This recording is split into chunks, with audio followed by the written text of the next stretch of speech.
तो hello everyone and I welcome you all to rank plus. आज हम अपने क्लास 11th का चैप्टर नंबर 1 जो हमारे पास है यूनिट्स एंड मेजरमेंट उसको स्टार्ट करेंगे। इससे पहले जो हम काम कर रहे थे वो था हमारे पास कि आपका एक स्ट्रॉन्ग बेस बन जाए। आपका जो एक ट्रांजिशन है क्लास 10 से क्लास 11th में, उसमें क्या होता है कि जब मैं चीज़ें पढ़ा रहा हूँ, है ना, पढ़ाते वक्त मैं कुछ कहूँगा कि इसको इसको ऐसे कैलकुलेट किया जाता है, तो आप कहेंगे अरे सर समझ में तो आ रहा है बट कैलकुलेशंस नहीं आ रही। तो हमने वो वाला काम किया था। वैभव Pandey ji, a very good evening. ठीक है, तो आज से हम ये देखेंगे कि फिजिक्स की असली दुनिया क्या होती है। अलग अलग साइंटिस्ट के अकॉर्डिंगली हम यहाँ पर इस चीज को भी समझेंगे व्हाट इज फिजिक्स। और फिर उसके बाद फिजिक्स में अगर हम एंटर कर रहे हैं तो हमें सबसे पहले किस चीज की रिक्वायरमेंट है, क्यों ये फर्स्ट चैप्टर है। देखिए फिजिक्स के जो लेक्चर्स हैं, फिजिक्स के जो चैप्टर्स हैं, वो इतने ब्यूटीफुली डिजाइन करे गए हैं 11th और 12th क्लास के कि सीक्वेंस वाइज है। आप पहला चैप्टर पढ़ के आप सीखेंगे कुछ, फिर वो आपको नेक्स्ट चैप्टर में यूज होगा, फिर नेक्स्ट चैप्टर में यूज होगा। अब ये चीज बहुत अच्छी भी लगती है कि अच्छा बिल्कुल इंक्रीमेंटल ऑर्डर में चल रहा है, बट एक खराब चीज भी है। खराब चीज ये है कि अगर आपने बीच में से कोई चीज समझना भूल गए, या आप एब्सेंट हो गए, या फिर आप मिस कर दिया आपने कोई चीज, तो वापस उस चीज को कनेक्ट करना पाना बहुत मुश्किल हो जाता है। ये ऐसे बीच में गैप बहुत बड़ा आ जाता है। ठीक है, तो आपको एक चीज नोट डाउन करके रखनी है, वो ये है कि आपको कंसिस्टेंसी मेंटेन करके चलनी है। अगर आप कंसिस्टेंस रहेंगे, एक चीज का ध्यान रखना कि आप मेरी क्लास में है, कंसिस्टेंसी बस मुझे रिक्वायरमेंट है आपसे, बाकी सारा ख्याल तो मैं रख ही लूंगा। बाकी आपको किसी भी एक भी चीज की, मैं ये कह रहा हूं कि आपको टेंशन लेने की जरूरत नहीं है। ठीक है, तो चलिए स्टार्ट करें भाई सेशन को। पांडे जी, चलिए अब स्टार्ट करते हैं सेशन को। और सेशन में मैं बिल्कुल ऐसे स्टार्ट करता हूं कि मान लेते हैं कि हम अर्थ पर हैं, और अर्थ पर हमारे पास लाइफ स्टार्ट हुई। ठीक है, लेट मी से कि हमारे पास जो लाइफ है वो अर्थ से ही, अर्थ में जब लाइफ आई, तो मैं ये मान के चल रहा हूँ अभी ह्यूमन बींग्स की हम बात कर रहे हैं, तो we started living in caves. Caves में रहना स्टार्ट किया भाई अर्ली मैंस ने, है ना। अर्ली मैंस ने केव्स में रहना स्टार्ट किया। एंड केव्स में रहते रहते भी आपने देखा है कि बंदर ऐसे चलते थे, मतलब हम इस तरीके से चलते थे ना पहले, और ऐसे ऐसे चलने के बाद फिर हम ऐसे धीरे धीरे धीरे धीरे ऐसे सीधा चलना स्टार्ट हो गए, है ना। जब हम ऐसे पहले चलते थे बंदर की तरह पे, ऐसे टेढ़े टेढ़े टेढ़े, और फिर हम ऐसे सीधा चलना स्टार्ट हो गए। और जब हम अभी ऐसे सीधा चलते हैं, इरेक्टेड चलते हैं, हमने बहुत सारी चीजें ऑब्जर्व करी होगी, क्योंकि पहले तो नेचर ही था। ये जो इंसानी चीजें आपको दिखती हैं, ये जो बिल्डिंगें आपको दिखती हैं, जो स्कूल वगैरह आपको दिखते हैं, इतनी सुंदर सुंदर चीजें जो आपको दिख रही हैं, जो ये फ्लाईओवर्स वगैरह दिखते हैं, जितनी भी डेवलपमेंट जिसको कही जाती है कि सो कॉल्ड ये डेवलपमेंट हमारे पास है, अगर हम बहुत सालों पहले अगर पहुंच जाए तो हमारे पास जंगल ही होते थे और यही नेचर था। कई लोग तो नेचर के इतने प्रिय रहते हैं कि घूमने के लिए भी नेचर की जगह पर जाते हैं, फॉरेस्ट में घूमने के लिए जाते हैं, और उनको ये जो बाकी की चीजें हैं ये पसंद नहीं आती हैं। पहाड़ों पर जाते हैं, पहाड़ देखने के लिए नेचर है। आप अगर बीचेस पे जाते हैं नेचर है। आप जंगल में अगर जा रहे हैं घूमने के लिए तो वो भी आपके पास नेचर है। पार्क में जाते हैं नेचर है। यानी कि लोग घूमने नेचर की चीजों में ही जा रहे हैं, क्योंकि ऐसी चीजें आपको नॉर्मली दिखती नहीं है, और जो नहीं दिख रही हैं वो चीजें आपको पसंद है।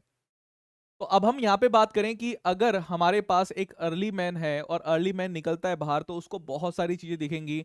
उसको ऐसा हो सकता है कि एक छोटा पेड़ दिखे, उसको ऐसा हो सकता है कि एक बड़ा पेड़ दिखे, है ना। उसको एक क्लासिफिकेशन की रिक्वायरमेंट रहेगी भाई। हमारे पास अर्ली मैन भी तो एक क्लासिफिकेशन करेगा कि नहीं करेगा, कि इसको बड़े बड़े पेड़ दिख रहे हैं, बहुत बड़े बड़े पेड़ दिख रहे हैं, बहुत छोटे छोटे पेड़ भी दिख रहे हैं, छोटी छोटी घासें भी दिख रही होंगी। अच्छा, इसको बहुत बड़े बड़े जानवर दिख रहे होंगे, उस समय पर डायनासोर भी रहते थे। इसको कोई और जानवर दिख रहा होगा, कोई छोटा सा जानवर दिख रहा होगा, कोई चूहे वगैरह भी उस समय पर अगर मान लिया कि चूहे भी होते थे। तो इसे बहुत बड़ी बड़ी चीजें भी दिख रही है, बहुत छोटी छोटी चीजें भी दिख रही है। तो इसने, अर्ली मैन ने ही अपने जमाने में, आपको नहीं लगता कि कंपैरिजन करना स्टार्ट कर लिया होगा भाई। अर्ली मैन भी तो हमारे पास क्या करता होगा, चीजों को कंपैरिजन करना स्टार्ट कर दिया था हमने अर्ली मैन से ही। अर्ली मैन भी चीजों का क्या करते थे, कंपैरिजन करते थे कि कौन सी चीज बड़ी है, कौन सी चीज भारी है। भाई आपको नहीं लगता कि ऐसे कंपैरिजन करेंगे कौन सी चीज हैवी है, भाई जो हैवी चीज होगी उसको वहीं पर खत्म करेंगे, वहीं पर खाएंगे। अगर खाना कहीं पर मिल गया, किसी जंगली जानवर को मार के खा लिया, बहुत हैवी है, उसको लेके नहीं आ सकते, ट्रेवल नहीं कर सकते, तो उसके लिए क्या करेंगे वो? अगर बहुत ही भारी है तो वहीं पर काट काट के वहीं खा जाएंगे, और वहीं पे काट काट के नहीं खाएंगे तो उसको काट काट के कई लोग, अलग अलग लोग उसको ट्रेवल लेके, मतलब ट्रेवल करके लेके जाएंगे। या फिर आपके पास मैं कहूँ हैवी, और आप कह सकते हैं बिग और स्मॉल। हैवी और लाइट,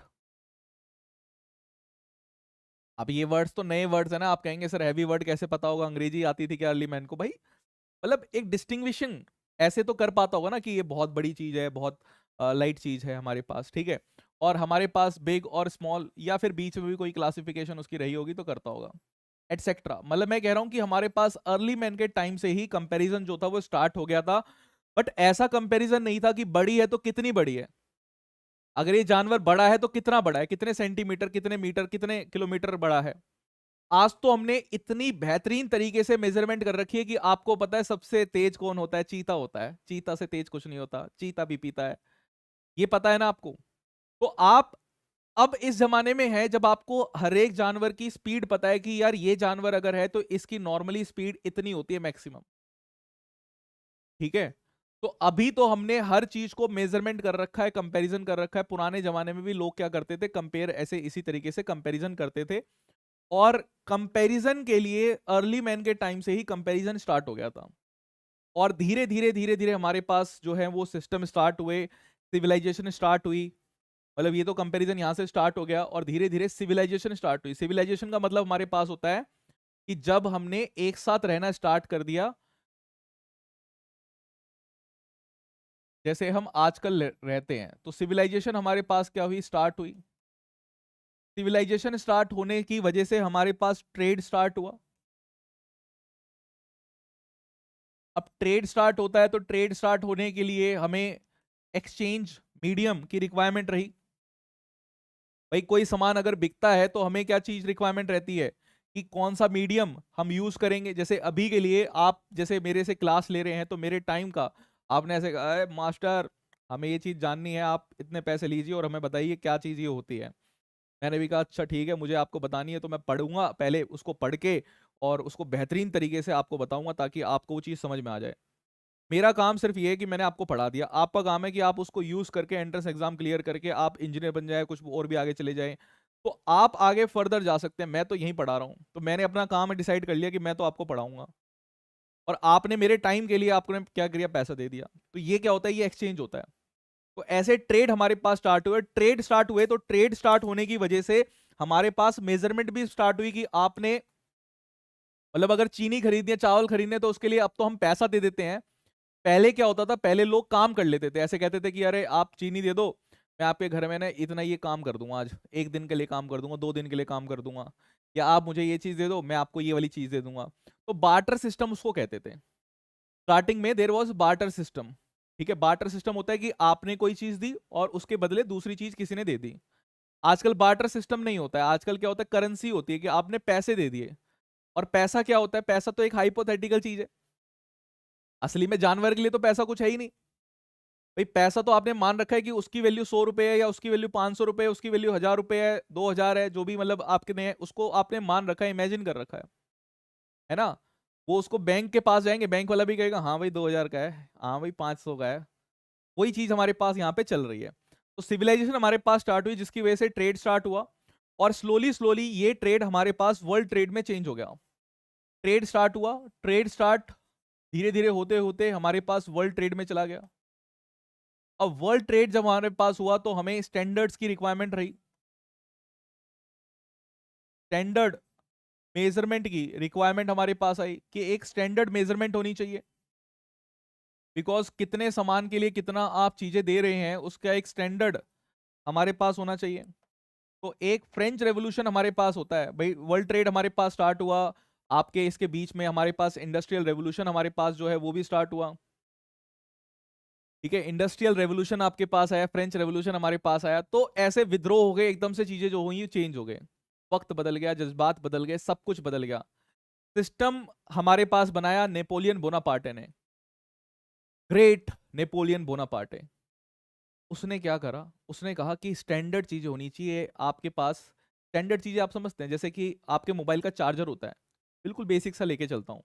आपके जो मोबाइल का चार्जर होता है, टाइप सी चार्जर आजकल प्रिवेलेंट है। आप जनरली बहुत सारे मोबाइल्स में देखेंगे कि टाइप सी चार्जर लगता है। इवन आईफोन भी अब टाइप सी चार्जर यूज करता है।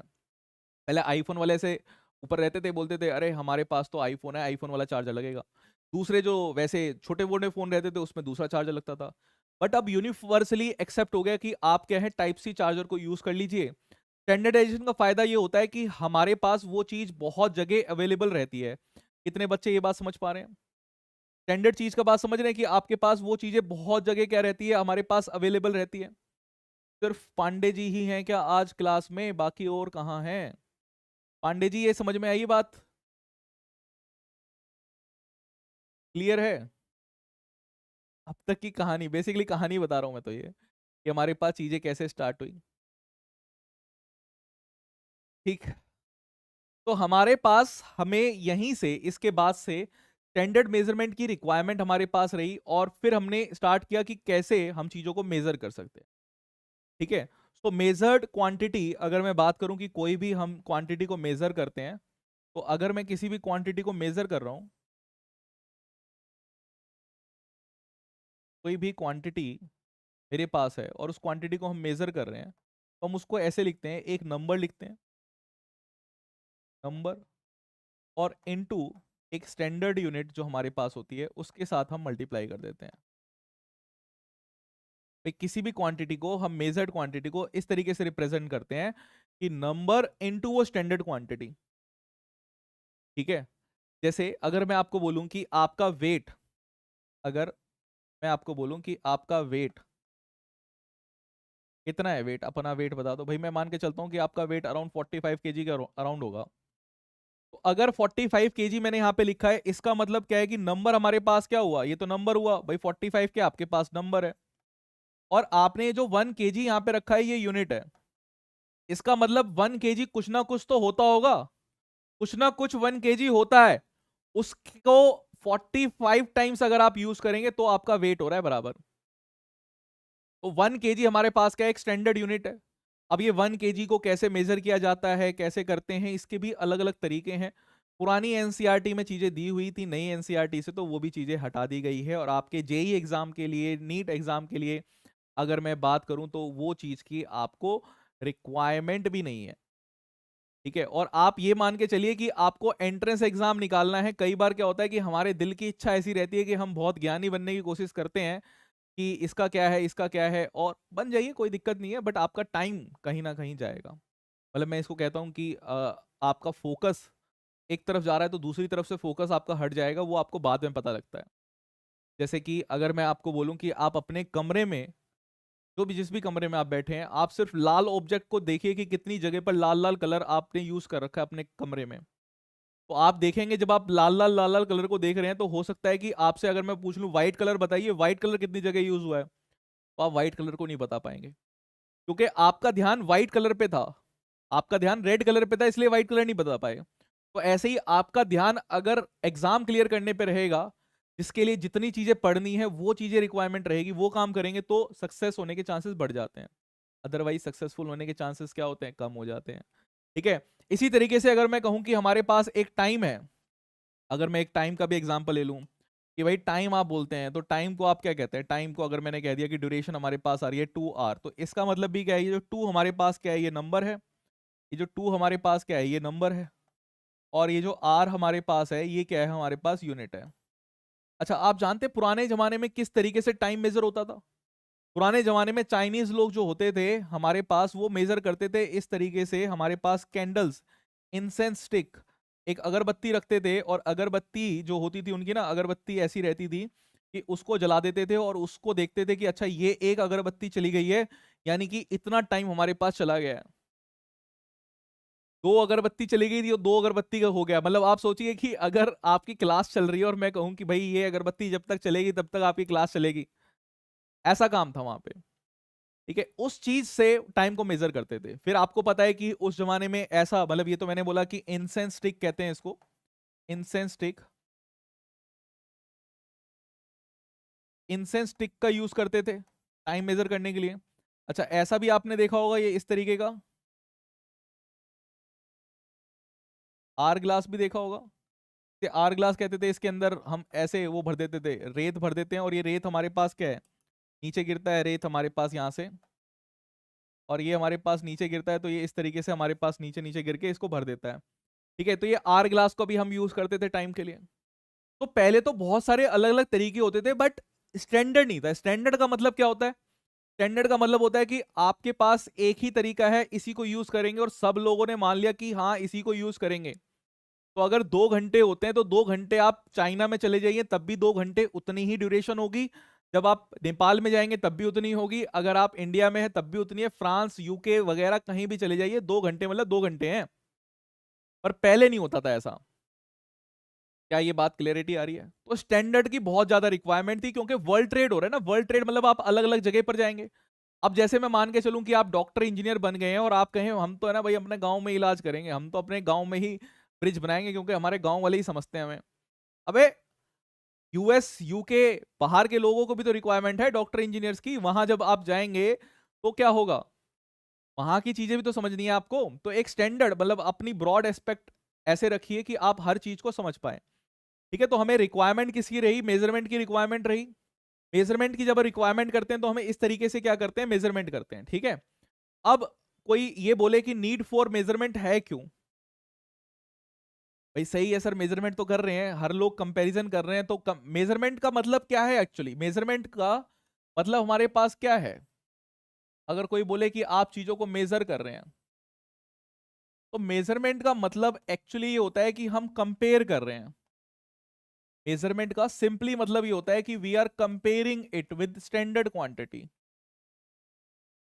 Comparing it with standard quantity. हम एक स्टैंडर्ड क्वांटिटी के साथ उस चीज को कंपेयर कर रहे हैं। अगर कोई किसी चीज का स्टैंडर्ड नहीं हो सकता तो हम उस चीज की मेजरमेंट नहीं कर सकते। अब ये कौन है जो स्टैंडर्ड डिसाइड करता है? ये स्टैंडर्ड डिसाइड करने के लिए हमारे पास एक अलग से एजेंसी है जो डिसाइड करती है कि ये आपके स्टैंडर्ड्स होंगे। बट आपको इतना भी फ्रीली छोड़ रखा है कि आप अपनी मर्जी से अपने स्टैंडर्ड्स को चुन सकते हैं, जो हम यहां पर देखेंगे इस चैप्टर में। ठीक है, तो मेजरमेंट का असली में मतलब होता है कि हम कंपैरिजन ही कर रहे हैं स्टैंडर्ड क्वांटिटी के साथ, और फिर कोई क्वांटिटी अगर हमारे पास आती है उसको हम लिखते हैं number into standard quantity, standard unit. ठीक है, फिर अगर हम आगे चलें और आपसे कोई पूछे नीड फॉर मेजरमेंट क्यों है, क्यों हमें रिक्वायरमेंट है मेजरमेंट की, नीड फॉर मेजरमेंट,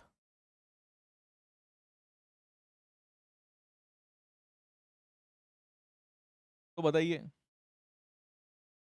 मेजरमेंट की रिक्वायरमेंट क्यों है? पांडे जी बता सकते हो मेजर करके फायदा क्या होगा? मतलब क्या फायदा हो जाएगा मेजरमेंट अगर कर भी रहे हैं तो?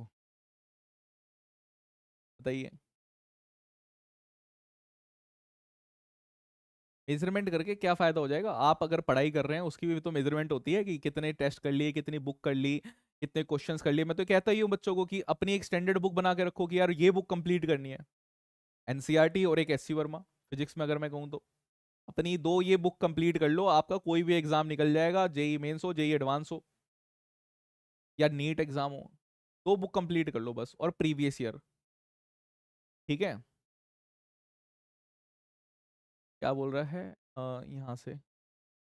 एक्यूरेसी तो बाद में आती है, मेजरमेंट गलत मेजरमेंट कर लो, एक्यूरेसी कैसे पता लगेगी? मान लो कि मैं किसी चीज को मेजर कर रहा हूँ और मैं कह रहा हूँ कि भैया ये इतनी है, हर बार उतनी मेजर करूँ, गलत तराजू ले लूँ। गलत तराजू वाले क्वेश्चन तो करे होंगे, गलत तराजू वाले भी तो क्वेश्चन करे होंगे। भाई सबसे पहली नीड फॉर मेजरमेंट हमारे पास क्या है? It helps us to take decision. It helps us to take decision. हमें डिसीजन लेने में हेल्प करती है, और डिसीजन बहुत ज्यादा जरूरी हमारे पास होता है।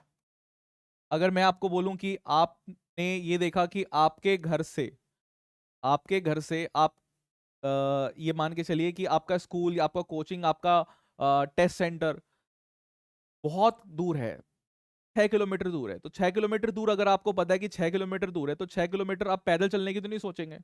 अच्छा, आप अगर जवान हैं, आप चलना चाहते हैं, या कोई मिल जाए साथी जिसके साथ आप चल के जा सकते हो, तो बात अलग है। बट फिर भी नॉर्मल पर्सन तो नहीं जाएगा कि 6 किलोमीटर पैदल जाएगा, वो सोचेगा कि मैं साइकिल से चला जाऊं। वो सोचेगा कि मैं बाइक से चला जाऊं, वो सोचेगा बस से चला जाऊं, वो सोचेगा मेट्रो से चला जाऊं, वो सोचेगा किसी और वाहन से चले जाएं। अगर यहीं पे मैंने कह दिया कि 400 किलोमीटर दूर है, तो आप कहेंगे सही सर, अब साइकिल और पैदल तो छोड़ो आप, अब मैं जाऊंगा ट्रेन से, या फिर जाऊंगा बस से, या फिर जाऊंगा हेलीकॉप्टर से या प्लेन से। यही चीजें तो हमारे पास रहेगी, तो हमें हेल्प करता है टू टेक डिसीजन। क्या ये बात समझे? ठीक है। और एक्यूरेसी बढ़ाता है, हम ऐसे भी कह सकते हैं, it help, it removes error, क्योंकि आप मेजरमेंट अगर करते हैं तो आपके पास एरर्स रिमूव होते हैं। It removes error due to standardization. It removes error due to standardization, क्योंकि हमारे पास एरर्स दूर हो जाते हैं, स्टैंडर्डाइजेशन हमारे पास चीज आ जाती है। ठीक है। और हेल्प करता है हमें टू क्वांटिफाई दी ऑब्जेक्ट। हमें कभी कई बार हमें जरूरत पड़ती है कि हम चीजों को बस ऐसे ही मेजरमेंट कर रहे हैं, क्वांटिफाई कर रहे हैं, तो it helps us to quantify the object. It helps us to quantify the object.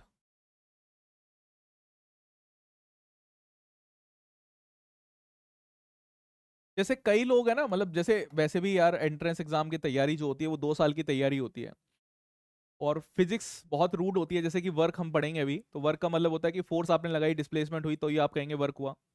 ऐसी आप पढ़ाई कर रहे हैं, अब आप पढ़ाई जो कर रहे हैं इससे आपका एंट्रेंस एग्जाम निकलेगा कि नहीं निकलेगा, ये पता कब लगेगा? 2 साल के बाद पता लगेगा। इतना मतलब इतना बड़ा कि 2 साल के बाद पता लगे, पढ़ाई तो अभी कर रहे हैं। तो आपको क्वांटिफाई करना पड़ेगा। क्वांटिफाई मतलब कि अभी आपने इतनी पढ़ाई कर रखी है, जो आपके टेस्ट हो रहे हैं वो अगर आप सही से दे रहे हैं, आपके टेस्ट में अच्छे मार्क्स आ रहे हैं, तो आप कहेंगे कि हाँ भाई सही चल रहा है, सही चल रहा है, चांसेस हैं कि हो जाएगा। अदरवाइज आप कहेंगे कि हाँ हाँ नहीं नहीं ऐसा नहीं है। क्या बात समझ रहे हैं? ठीक है। चलिए, तो हमारे पास ये रहती है नीड फॉर मेजरमेंट हमारे पास, कि हेल्प करेगा हमारे मेजरमेंट करने के लिए। अब आगे बढ़ते हैं।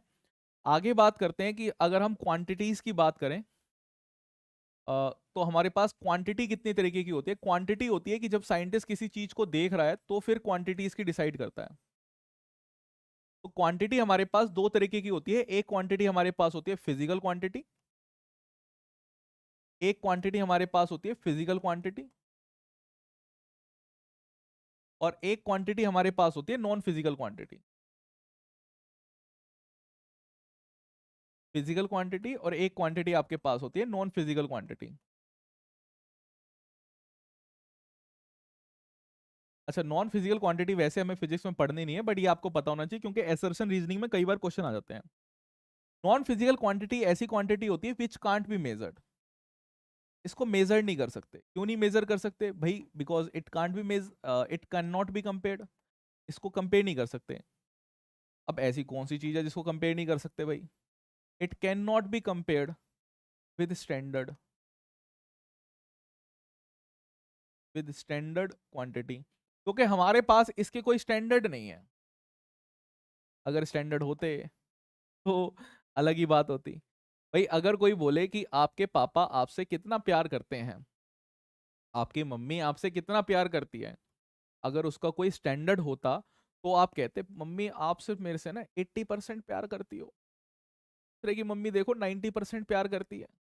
अभी आप सिर्फ मेरे नंबर को कहते हो, मेरे नंबर जो है 90% आ रहे हैं, बट आप प्यार भी मेरे से 90% ही कर रही हो, तो 90% नंबर ही आएंगे। तो ये जो है प्यार, जेलेसी, ये सब चीजों की कुछ मेजरमेंट नहीं होती है। तो जो फीलिंग्स हमारे पास होती है ना, इनकी मेजरमेंट नहीं होती है।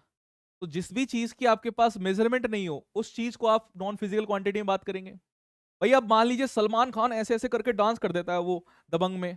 अब कोई बोले कि यार बड़ा मस्त डांस कर दिया भाई, सलमान भाई ने बड़ा मस्त डांस किया है। अब सलमान भाई ने जो डांस किया, पांडे जी बन के ही डांस किया, है ना?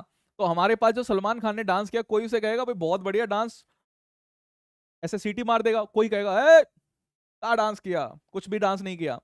तो आपका ये जो मतलब मेजरमेंट, हम इसको कोई स्टैंडर्ड क्वांटिटी के साथ नहीं कर सकते ना, कि डांस का कोई एक पैरामीटर है कि हमने कह दिया कि जी स्केल चला 0 से 10 तक, हमारे पास वो स्केल आ गया। वो काम नहीं आया। अब फिर अगर मैं बात करूं फिजिकल क्वांटिटी की, तो ये फिजिकल क्वांटिटी हमारे पास वो क्वांटिटी होती है जिनको हम मेजर कर सकते हैं। इनको मैं ऐसे कह सकता हूं, इट कैन बी मेजर्ड, को हम मेजर कर सकते हैं। ठीक है, मैं इसको लिख रहा हूं, इट कैन बी मेजर्ड। और इसको हम ऐसा लिख सकते हैं, it can be compared with standard quantity, can be compared with standard quantity. इनके स्टैंडर्ड्स हमारे पास होते हैं, can be compared with standard quantity. Basically physics में हमें सिर्फ जो चीज़ें पढ़नी है वो ये फिजिकल क्वांटिटीज ही पढ़नी है। तो इस चीज़ का भी ध्यान रखें कि हमें ये फिजिकल क्वांटिटीज ही पढ़नी है, ठीक है। क्वांटिटी की जब मैं बात कर रहा हूं तो क्वांटिटी मतलब जैसे कि लेंथ, लेंथ आपके पास क्वांटिटी है, लेंथ आपके पास क्या है, क्वांटिटी है। उसकी यूनिट्स की अगर मैं बात करूं तो यूनिट्स क्या है, मीटर, सेंटीमीटर, ये सब क्या है, उसकी यूनिट्स है। यूनिट्स अलग अलग हमारे पास होगी, ठीक है। तो चलिए करें हम बात चलिए टाइप्स ऑफ फिजिकल क्वांटिटी की बात करते हैं। नॉन फिजिकल क्वांटिटी वैसे भी हमें पढ़नी नहीं है, तो हमारे पास है टाइप्स ऑफ फिजिकल क्वांटिटी। या फिजिकल क्वांटिटी में हमारे पास कैसे कैसे टाइप्स होते हैं।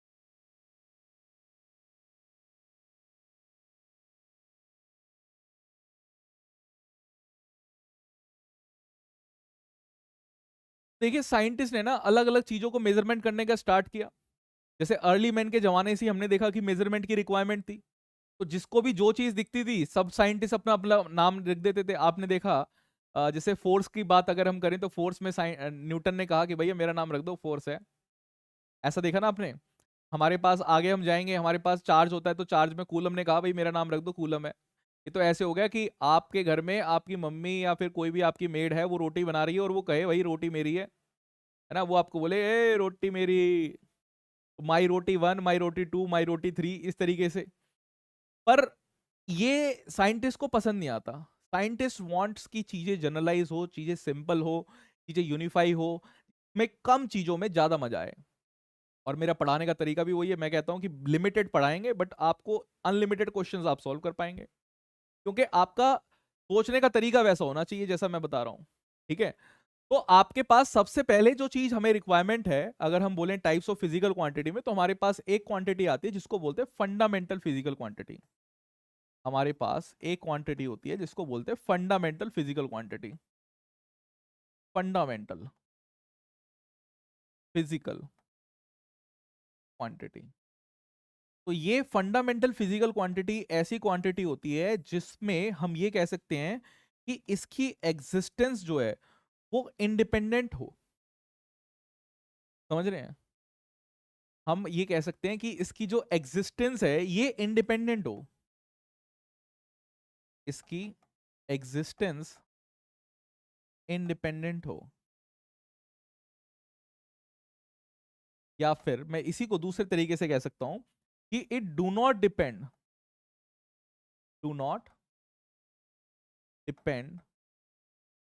कंप्लीटली ऑन अदर क्वांटिटीज पे, कंप्लीटली डिपेंडेंट ना हो।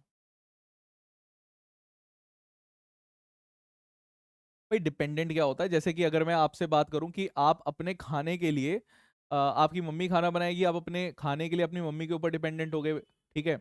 आप स्कूल की फीस, ट्यूशन की फीस, कोचिंग की फीस के लिए आप जो है वो अपने पेरेंट्स के ऊपर डिपेंड हो गए। तो आप कुछ ना कुछ चीज़ों के लिए डिपेंडेंट हो। आप नॉलेज गेन करने के लिए फिजिक्स की आप मेरे ऊपर डिपेंडेंट हो गए, तो आप अभी इंडिपेंडेंट नहीं हो। बट हाँ, माना कि 5-10 साल बाद आप जब बन जाएंगे डिपेंडेंट बिल्कुल, तो आप दूसरों को की हेल्प करेंगे, तो तब आप फंडामेंटल हो जाएंगे। क्या बात समझ रहे हैं। पर फंडामेंटल क्वांटिटी हमारे पास ऐसी होती है जो हमारे पास दूसरे पे डिपेंड नहीं रहे, इंडिपेंडेंट होनी चाहिए, ठीक है। और हम बाद में इन फंडामेंटल क्वांटिटीज को यूज करके क्या करेंगे, इन फंडामेंटल क्वांटिटीज को यूज करके हम ये कहेंगे कि हमारे पास बेसिकली जो भी अदर क्वांटिटीज हमारे पास होगी वो हम इन फंडामेंटल क्वांटिटीज को यूज करके बनाएंगे, ठीक है। दूसरी क्वांटिटी हमारे पास क्या होती है, उसको कहते हैं डिराइव्ड क्वांटिटी। फंडामेंटल के अलावा हमारे पास होती है derived physical quantity. Derived physical quantity होती है it depends upon the fundamental quantity, बस सिंपल सा।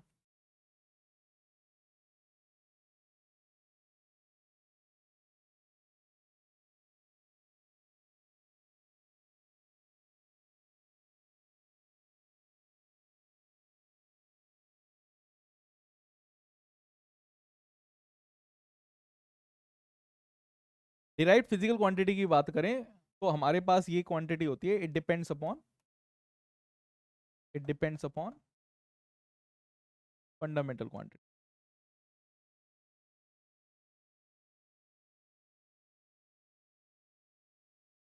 तो हमारे पास ये फंडामेंटल क्वांटिटी के ऊपर क्या करती है, डिपेंड करती है।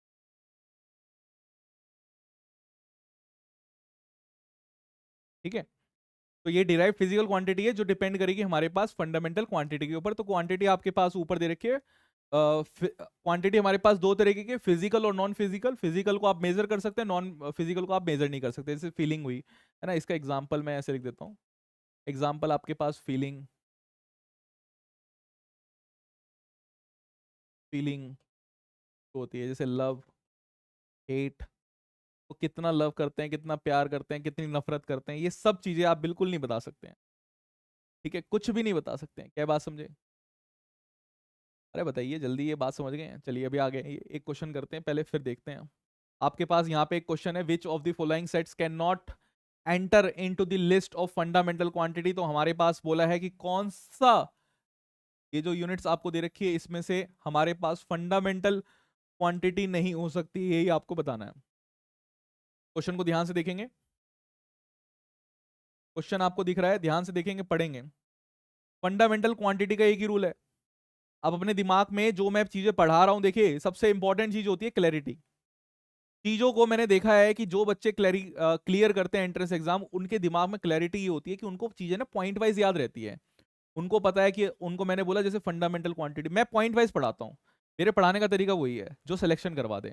तो मैं पॉइंट वाइज पढ़ाता हूँ। मैंने आपको बोला कि फंडामेंटल क्वांटिटी का मतलब क्या, मैंने सुई दो चीजें बताई कि इंडिपेंडेंट एग्जिस्टेंस होगी और फुल्ली डिपेंडेंट दूसरे पर नहीं होगा। पूरे का पूरा डिपेंडेंट नहीं होगा, थोड़ा सा डिपेंडेंट हो सकता है बट पूरा डिपेंडेंट नहीं होगा। दूसरी चीज मैंने बोली, इंडिपेंडेंट उसकी खुद की एग्जिस्टेंस होगी। यही चीज सोच के चलनी है। तो हमारे पास यहाँ पे क्वांटिटी क्या है, लेंथ। मैंने बोला ठीक है भाई, लेंथ हमारे पास एग्जिस्ट करती है। फिर हमसे बोला गया ठीक है हमारे पास क्या है, मास है। ठीक है भाई, मास भी आ गया। अब अगर मैं वेलोसिटी की बात करूं तो वेलोसिटी हमारे पास क्या होती है, वेलोसिटी आपके पास होती है डिस्टेंस बाय टाइम। तो मैंने इसे बोला ये मेरे पास है लेंथ बाय टाइम। ये वेलोसिटी लेंथ पे डिपेंड कर रही है भाई, ये वेलोसिटी लेंथ पे डिपेंड कर रही है, बट आप देख रहे हैं कि कंप्लीटली डिपेंडेंट नहीं है, बिकॉज ये वेलोसिटी टाइम पे भी डिपेंड करती है। तो ये कंप्लीटली डिपेंडेंट नहीं है। अगली बार आते हैं नेक्स्ट वाले पे, बोल रहा है लेंथ, टाइम एंड वेलोसिटी। तो आपने देखा यहाँ पे लेंथ और टाइम है, तो वेलोसिटी जो है ये टाइम पे भी डिपेंड कर रही है, वेलोसिटी जो है लेंथ पे भी डिपेंड कर रही है। अरे इसका मतलब जो वेलोसिटी जिससे मिलके बनी है, दोनों चीजों को ही, दोनों चीजें ही दूसरे पे डिपेंड है। अबे समझ रहे हो, दोनों चीजें इसकी दूसरे पे डिपेंड है। और आपसे क्वेश्चन क्या पूछा ना, वो ध्यान से देखा करो कि आपसे चीजें पूछी क्या जा रही है। आपसे चीजें यहां पे पूछी है, can not, sets can not enter. आपसे पूछ रहा है कि कौन सा आपके पास एंटर कर ही नहीं सकता, ये आपसे पूछ रहा है कि कौन सा आपके पास यहाँ पे एंटर कर ही नहीं सकता, ये चीज आपसे पूछ रहा है। तो अब आप इसको देखिए कि कैसे करेंगे। अब यहाँ पे देखिए, मास, टाइम और वेलोसिटी आपको दे रखी है। वेलोसिटी आपने लिखी L/T, लेंथ, टाइम और मास दे रखा है। मतलब ये वेलोसिटी टाइम के ऊपर तो डिपेंड कर रही है बट मास के ऊपर डिपेंड नहीं कर रही। आपके पास लेंथ, टाइम और मास तो अलग अलग आपके पास होते हैं। यानी कि हमारे पास ये ऑप्शन ऐसा है जो कभी भी, ये ऑप्शन ऐसा है जिसको आप फंडामेंटल क्वांटिटी नहीं ले सकते, बिकॉज ये आप सेट ले रहे हैं। सेट समझते हैं, सेट का मतलब है कि तीनों चीजें आपके लिए जरूरी है। अकेले अकेले की बात नहीं हो रही, तीनों की बात हो रही है। तीनों को साथ, एक साथ आपको देखना है। तो बेसिकली ये वाला जो सेट है, ये वाला सेट बेकार हो गया। लेंथ, टाइम और वेलोसिटी आपके पास, इसमें जो वेलोसिटी है वो पूरी की पूरी कंप्लीटली डिपेंडेंट है लेंथ और टाइम के ऊपर। तो ये जो मैंने आपको चीज बताई थी, यहां से आपको ये क्लैरिटी आई होगी। क्या बात क्लियर हुई?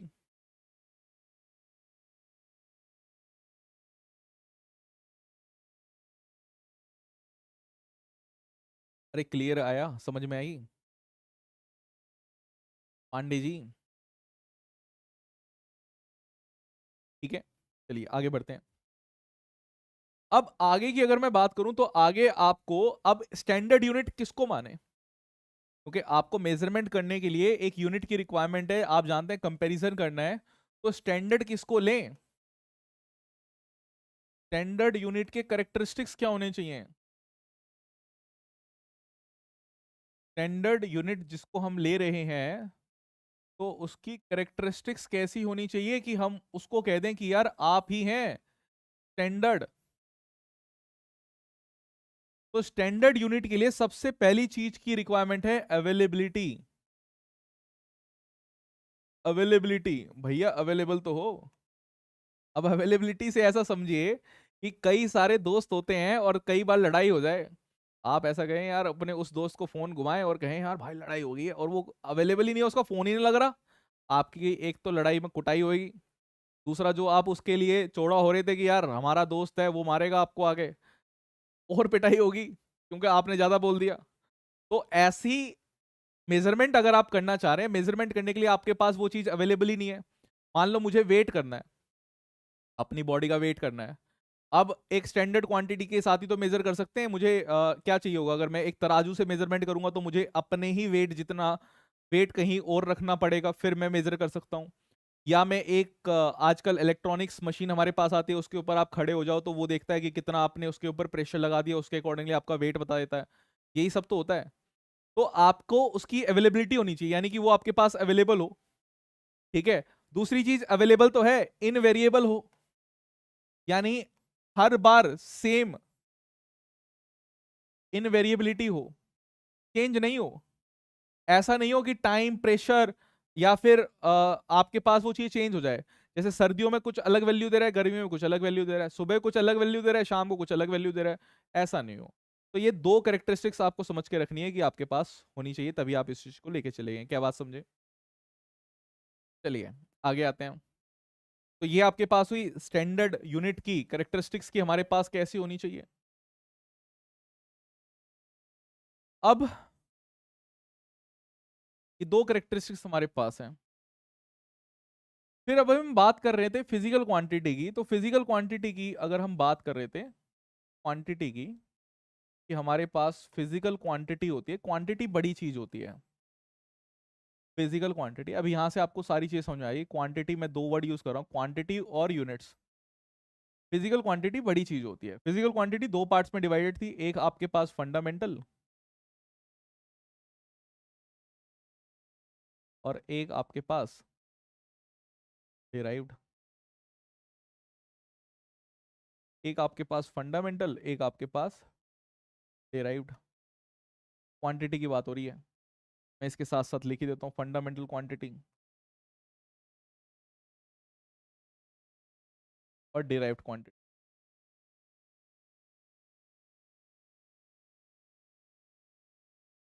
फंडामेंटल क्वांटिटी और डिराइव्ड क्वांटिटी, ठीक है भाई। ये आपके पास क्या है, इसकी इंडिपेंडेंट एग्जिस्टेंस होनी चाहिए, और ये आपके पास डिपेंड करेगी हमारे पास क्वांटिटी। अब फंडामेंटल क्वांटिटी जो हमारे पास होती है, इसकी यूनिट्स को, इसकी अगर हम यूनिट्स की बात करें तो इसकी यूनिट को हम कहते हैं फंडामेंटल यूनिट। इसकी यूनिट को हम कहेंगे फंडामेंटल यूनिट।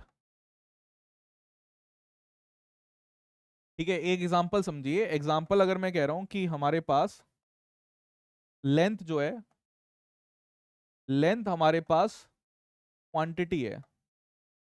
मैं क्वांटिटी और जो यूनिट्स है इसको ऊपर ही डिफाइन कर देता हूँ कि हमारे पास क्या है। अगर मैं आपसे ऐसे बोलूं कि लेंथ जो हमारे पास है, लेंथ क्या है, क्वांटिटी है। लेंथ एक क्वांटिटी है भाई। लेंथ आपको अलग अलग जगह मिलेगी, जैसी जैसी आपके पास आइटम्स रहेगी वैसी वैसी, मतलब आपके पास अलग अलग आइटम्स, सभी आइटम्स के पास लेंथ होती होती है। तो लेंथ हमारे पास क्वांटिटी है। अब लेंथ की यूनिट्स आपके पास बहुत सारी होती है भाई। लेंथ की यूनिट्स अगर मैं बात करूं, आपके पास सेंटीमीटर, मीटर, आपके पास ठीक है फीट, आपके पास इंच, गज, ये जो आपके पास रहता है ये एरिया की आपके पास होगी, बट हम इसे लेंथ को ही लेके चल रहे हैं, ठीक है। तो ये सब क्या है आपके पास यूनिट।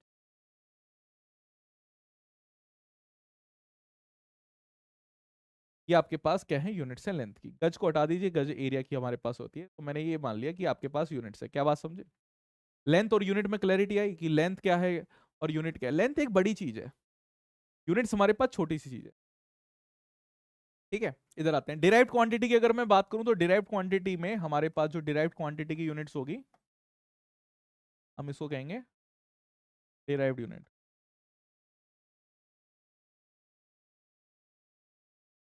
ठीक है। फंडामेंटल क्वांटिटी की फंडामेंटल, डिराइव्ड क्वांटिटी की डिराइव्ड। अब हमारे पास इंटरनेशनल यूनिट्स के अकॉर्डिंगली सिस्टम ऑफ यूनिट की अगर मैं बात करूं कि सिस्टम ऑफ यूनिट क्या होता है, तो हमारे पास सिस्टम का मतलब रहता है, अगर मैं सिस्टम ऑफ यूनिट की बात बोलूं तो फंडामेंटल प्लस डिराइव्ड के कलेक्शन को हम सिस्टम ऑफ यूनिट कहते हैं।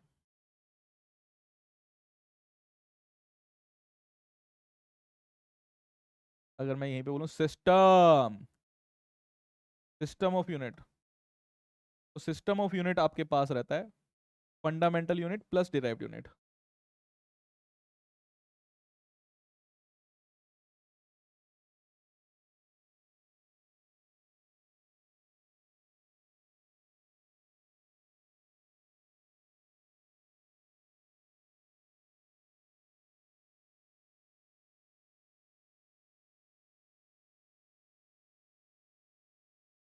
ये हमारे पास है system unit, system of unit हमारे पास है fundamental unit plus derived unit मिलके हमारे पास क्या बनाता है, एक सिस्टम ऑफ यूनिट बनाता है।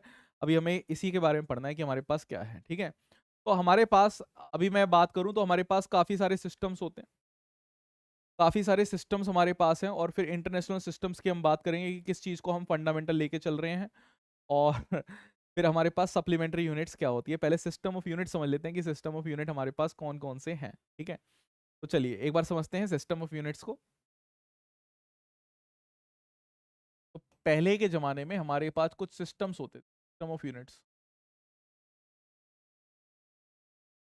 सभी कंट्रीज ने अपने सिस्टम बना रखे थे कि हम ऐसे मेजर करेंगे। एक हमारे पास होता था जिसको कहते थे MKS, MKS system, Manoj Kumar sir का सिस्टम, ठीक है। सेकंड हमारे पास होता था CGS सिस्टम। तीसरा हमारे पास होता था, इसको बोलते थे FPS सिस्टम। तो ये तीन सिस्टम आपके पास होते थे। तीन सिस्टम में हम यहाँ पर जो बात करें, हमने यहाँ पे नेम लिखे हैं सिस्टम के। आपके पास पहले होती थी लेंथ,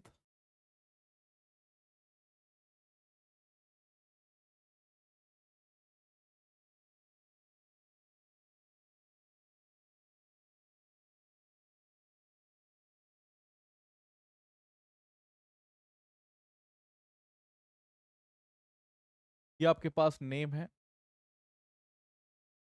इधर आपके पास लेंथ आएगा, या आपके पास मास आएगा, हाँ आपके पास टाइम है, ठीक है। इसी तरीके से बेसिकली सिस्टम हमारे पास बना हुआ है। सबसे पहले लेंथ की अगर बात करेंगे तो लेंथ MKS सिस्टम में लेंथ जो आपके पास मेजर होती है वो मीटर में मेजर होती है। मास जो आपके पास मेजर होता है वो केजी में मेजर होता है। टाइम जो आपके पास है, टाइम सेकंड में ही मेजरमेंट होती है। CGS सिस्टम की अगर बात करेंगे तो लेंथ आपके पास सेंटीमीटर में मेजर होगी, यहाँ पे आपके पास फीट में मेजर होगी। इधर अगर बात करेंगे हमारे पास वेट जो है वो ग्राम्स में मेजर होता है, और इधर अगर मैं बात करूँ तो वेट जो है आपके पास पाउंड में मेजर होता है, ठीक है। इधर अगर बात करेंगे तो टाइम आपके पास सेकंड में मेजर होता है, और इधर भी टाइम आपके पास सेकंड में मेजर होता है। तो ये आपके पास बेसिकली तीन सिस्टम्स हैं, जिन सिस्टम्स को हम क्या करते हैं बेसिकली यूज करते हैं जनरली। और आप इस सिस्टम में किसको प्रिफर करेंगे भाई, सिस्टम के नीचे तो रहना पड़ेगा, है ना भाई। सिस्टम के नीचे तो रहना पड़ेगा, और सिस्टम आपके पास क्या है, सिस्टम आपके पास है मनोज सर का system, MKS, Manoj Kumar sir का सिस्टम। इसी को आप क्या है यूज कर, ठीक है। उसी सिस्टम को आपको यूज करना है, यहाँ पे ध्यान रखें, क्या बात समझे। अब हमारे पास ये सिस्टम तो सारे पुराने हुए। पुराने सिस्टम के बाद हमारे पास एक नया सिस्टम आता है जिसको हम कहते हैं SI सिस्टम। SI सिस्टम के हिसाब से ही अब हमें चलना है। जैसे SI यूनिट्स जो हम रहती है उसी को लिखते हैं। SI सिस्टम में हमारे पास सबसे पहले तो आप ये समझिए कुछ फंडामेंटल क्वांटिटीज होती है। पहले क्वांटिटीज को समझिए, फिर यूनिट्स की बात करेंगे। तो SI सिस्टम में हमने फंडामेंटल क्वांटिटीज को चूज किया है कि कौन कौन सी क्वांटिटीज ऐसी है जिसको हम यहाँ पे ले सकते हैं, ठीक है। फंडामेंटल क्वांटिटीज हमारे पास, तो फंडामेंटल क्वांटिटीज आपके पास जो है, हमारे पास 7 फंडामेंटल क्वांटिटीज होती है। 7। 7 फंडामेंटल क्वांटिटीज आपके पास है, क्वांटिटी की बात हो रही है, ध्यान से देखेंगे सुनेंगे, बड़ा ही इंपॉर्टेंट है ये। और किस तरीके से क्वांटिटी आई है, बेसिकली हम अगर बात करें कि हमें चीजें क्या है मेजर करनी है, I want to measure things, मुझे मेजर करनी है चीजें कि ये चलेंगी कैसे, ठीक है। अब चीजें मेजर करनी है तो सबसे पहले मुझे किस चीज की रिक्वायरमेंट है, मुझे लेंथ की रिक्वायरमेंट है।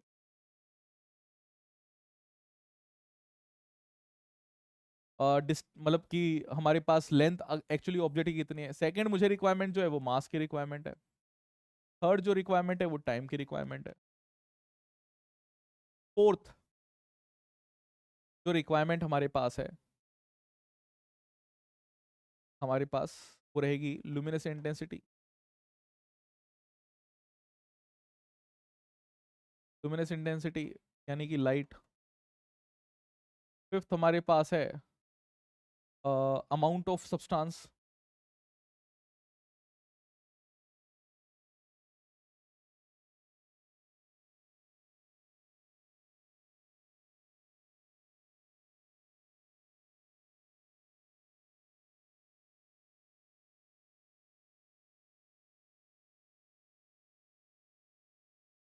और सिक्स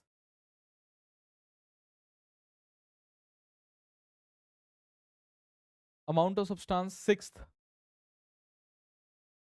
जो आपके पास है length mass time luminous intensity amount of substance और एम एल टी आपके पास टेम्परेचर।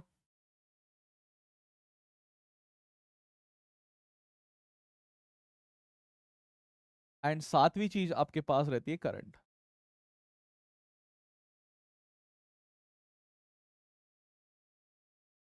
तो ये हमारे पास क्या है, फंडामेंटल क्वांटिटीज है जिनकी हमें रिक्वायरमेंट है।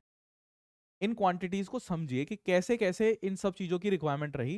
मैं बिल्कुल एक स्टोरी की तरह बताता हूं। मान लीजिए कि आपके पास एक अर्ली मैन है। देखिए साइंटिस्ट ने ये कहा कि असली में ये 7 चीजों को आप फंडामेंटल मान के चलिए, और दुनिया में जितनी चीजें चल रही है सभी चीजों को आप मेजर कर सकते हैं। इतनी बढ़िया तरीके से बात कह दी। ने कहा कि आप ये चीज समझिए, 7 चीजों को फंडामेंटल मान लीजिए, 7 चीजों को बेस मान लीजिए, और इसके बाद जो दुनिया में जितनी चीजें चल रही हैं उन चीजों को आप इन 7 चीजों के साथ मेजर कर सकते हैं। भाई इससे क्या मतलब इससे ज्यादा ब्यूटीफुल क्या चीज हो सकती है, मैं तो ये बोल रहा हूँ। सिर्फ 7 चीजों से आप पूरी दुनिया में जितनी चीजें चल रही हैं उन सब चीजों को समझ पाए, उन चीजों की मेजरमेंट कर पाए। ठीक है, ये क्वांटिटीज है हमारे पास। तो अब हमारे पास जो चीजें स्टार्ट हुई वो कैसे स्टार्ट हुई, तो अर्ली मैन की अगर मैं बात करूं तो अर्ली मैन को सबसे पहले क्या चीज दिखेगी भाई, बड़ी कोई चीज बड़ी दिख रही है, कोई चीज छोटी दिख रही है, कोई जानवर बड़ा दिख रहा है, कोई जानवर छोटा दिख रहा है ना। तो अर्ली मैन अगर हमारे पास निकलेगा तो इसको दिखेगी कोई चीज बिग है कोई चीज स्मॉल है, तो उसको किसकी रिक्वायरमेंट रहेगी, मास की। मैं यहीं से एक्सप्लेन कर देता हूँ। मतलब उसको किसकी रिक्वायरमेंट रहेगी, हमारे पास लेंथ की, लेंथ की रिक्वायरमेंट रहेगी। फिर वो उस वेट को उठा के लेके जाए या ना ही लेके जाए तो उसको किस चीज की रिक्वायरमेंट रहेगी, मास की, कि भाई भारी है कि हल्का है। फिर उसके बाद कि सुबह शिकार करे शाम को शिकार करे, कब शिकार करे, टाइम की रिक्वायरमेंट है। तो आपके पास लेंथ मास और टाइम आपके पास आ गया। फिर सर्दी गर्मी हमारे पास रहती थी तो टेम्परेचर आ गया। सुबह रोशनी है या नहीं है तो आपके पास लुमिनस इंटेंसिटी आ गई। फिर हम मॉडर्न टाइम में आए, मॉडर्न टाइम में हमें रिक्वायरमेंट रही कि हम एक एक चीज को मेजर करें। अगर आप दवाई बना रहे हैं, आप कुछ ऐसी चीज बना रहे हैं जिसमें एक एक क्वांटिटी जो उसके अंदर डल रही है, इंग्रेडिएंट्स जो डल रहे हैं उसका की क्वांटिटी बिल्कुल फिक्स रहे, तो हम यहाँ पर हमें रिक्वायरमेंट रहती है अमाउंट ऑफ सब्सटेंसेस की। तो हमें मोल्स वगैरह इन सब की रिक्वायरमेंट रहेगी। फिर करंट हमारे पास आया तो करंट की रिक्वायरमेंट भी हमारे पास रहेगी। ये भी मॉडर्न टाइम की ही बात है, इससे पहले हम इन सब चीज़ों के बारे में बात नहीं करते थे। ठीक है, तो अब मैं बात करता हूं हमारे पास फंडामेंटल, ये तो क्वांटिटीज आपके पास होगी, एसआई सिस्टम की हम बात कर रहे हैं।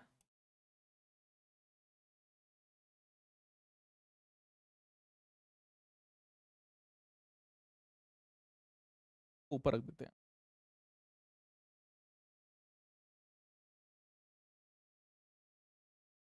तो अब एसआई सिस्टम की अगर बात करें तो एसआई सिस्टम में मैं सबसे पहले चीज कह सकता हूं कि हमारे पास कुछ फंडामेंटल क्वांटिटीज होती है। फंडामेंटल क्वांटिटी तो होगी, उन फंडामेंटल की यूनिट हमारे पास होगी, तो फंडामेंटल यूनिट्स हमारे पास होती है। और इसके अलावा हमारे पास सप्लीमेंट्री यूनिट्स भी होती है, तो दो हमारे पास रहेगी supplementary units.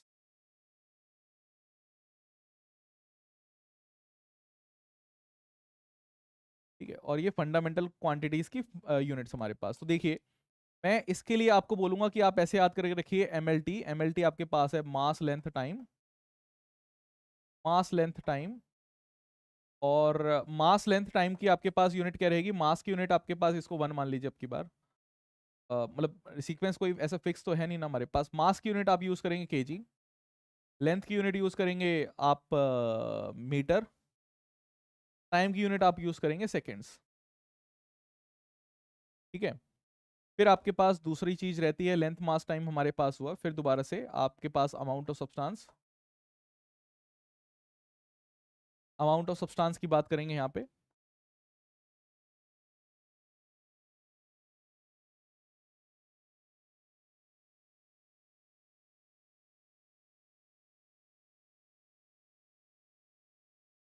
Amount of substance, इसके अलावा MLT luminous intensity,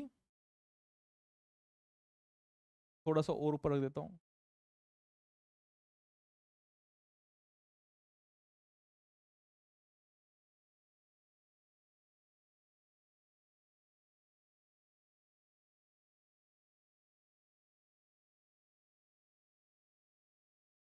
luminous intensity.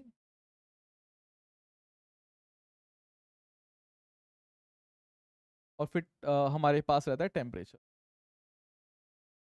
अच्छा, इनकी अगर बात करें तो अमाउंट ऑफ सब्सटेंसेस की यूनिट हमारे पास रहती है मोल, ल्यूमिनस इंटेंसिटी की यूनिट रहती है कैंडला। कैंडला कैंडल से कंपेयर किया जा रहा है कि कितने, एक कैंडल अगर इतनी रोशनी दे देती है तो 2 कैंडल 3 कैंडल हमारे पास कितनी देगी। वैभव पांडे जी समझ में आ रही है बातें ये कैसे चल रही हैं? चलिए टेम्परेचर की बात करें तो टेम्परेचर में आपको केल्विन यूज करना है। देखिए केल्विन हमारे पास एक नई चीज आपके पास आई है, तो केल्विन का ध्यान रखना है कि हम टेम्परेचर में हमेशा केल्विन का ही यूज करेंगे। एक और चीज आपके पास है इनके बीच में, अगर मैं एक और चीज लिखना चाहूँ, वो हमारे पास क्या है, करंट। करंट की यूनिट तो आपने क्लास 10th में भी पढ़ी है, करंट। करंट, इलेक्ट्रिसिटी करंट, याद रखिए चैप्टर 1 आपके क्लास 10th का ही चैप्टर यहाँ पर आ गया है। तो ये आपके पास क्या रहता है, इसकी यूनिट है एम्पियर। तो हमारे पास 7 फंडामेंटल क्वांटिटी हमारे पास होगी, 7 फंडामेंटल क्वांटिटी हमारे पास होगी, ठीक है। तो ये 7 फंडामेंटल क्वांटिटी हमारे पास है। इसके अलावा सप्लीमेंट्री यूनिट्स की अगर हम बात करें तो 2 सप्लीमेंट्री यूनिट हमारे पास होती है। एक होता है हमारे पास नॉर्मल एंगल जो रहता है, एक आपके पास रहेगा सॉलिड एंगल। ये ध्यान रखना कि फिजिक्स में एंगल की यूनिट हम रेडियन में लेके चलते हैं, और सॉलिड एंगल की यूनिट को हम स्टेरेडियन। दोनों एंगल और सॉलिड एंगल हमारे पास क्या होते हैं, इसको भी मैं इसी के साथ साथ एक्सप्लेन कर दूं। चलिए इसी के साथ साथ एक्सप्लेन कर देते हैं, फिर आगे बढ़ेंगे, फिर हमारे आगे वाले काम पर भी आना है।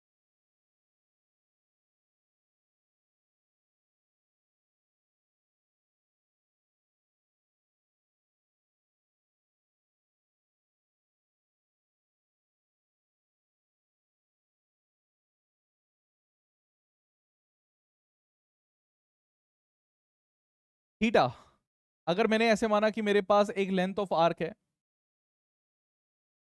ये थीटा हमारे पास होता है, तो थीटा आपके पास रहता है, ये हमारे पास होती है लेंथ ऑफ आर्क, तो बोलते हैं लेंथ ऑफ आर्क। एक सर्कल की आर्क, एक सर्कल का छोटा सा पार्ट, और ये आपके पास रेडियस है। तो थीटा जो आपके पास होता है वो आपके पास नॉर्मल रहता है, theta is equal to L by R. तो हमारे पास थीटा रहता है एल बाय आर, ठीक है। और दूसरे की अगर बात करें सॉलिड एंगल की, तो सॉलिड एंगल में अगर हम बात करें तो सॉलिड एंगल में आपके पास क्या होगा,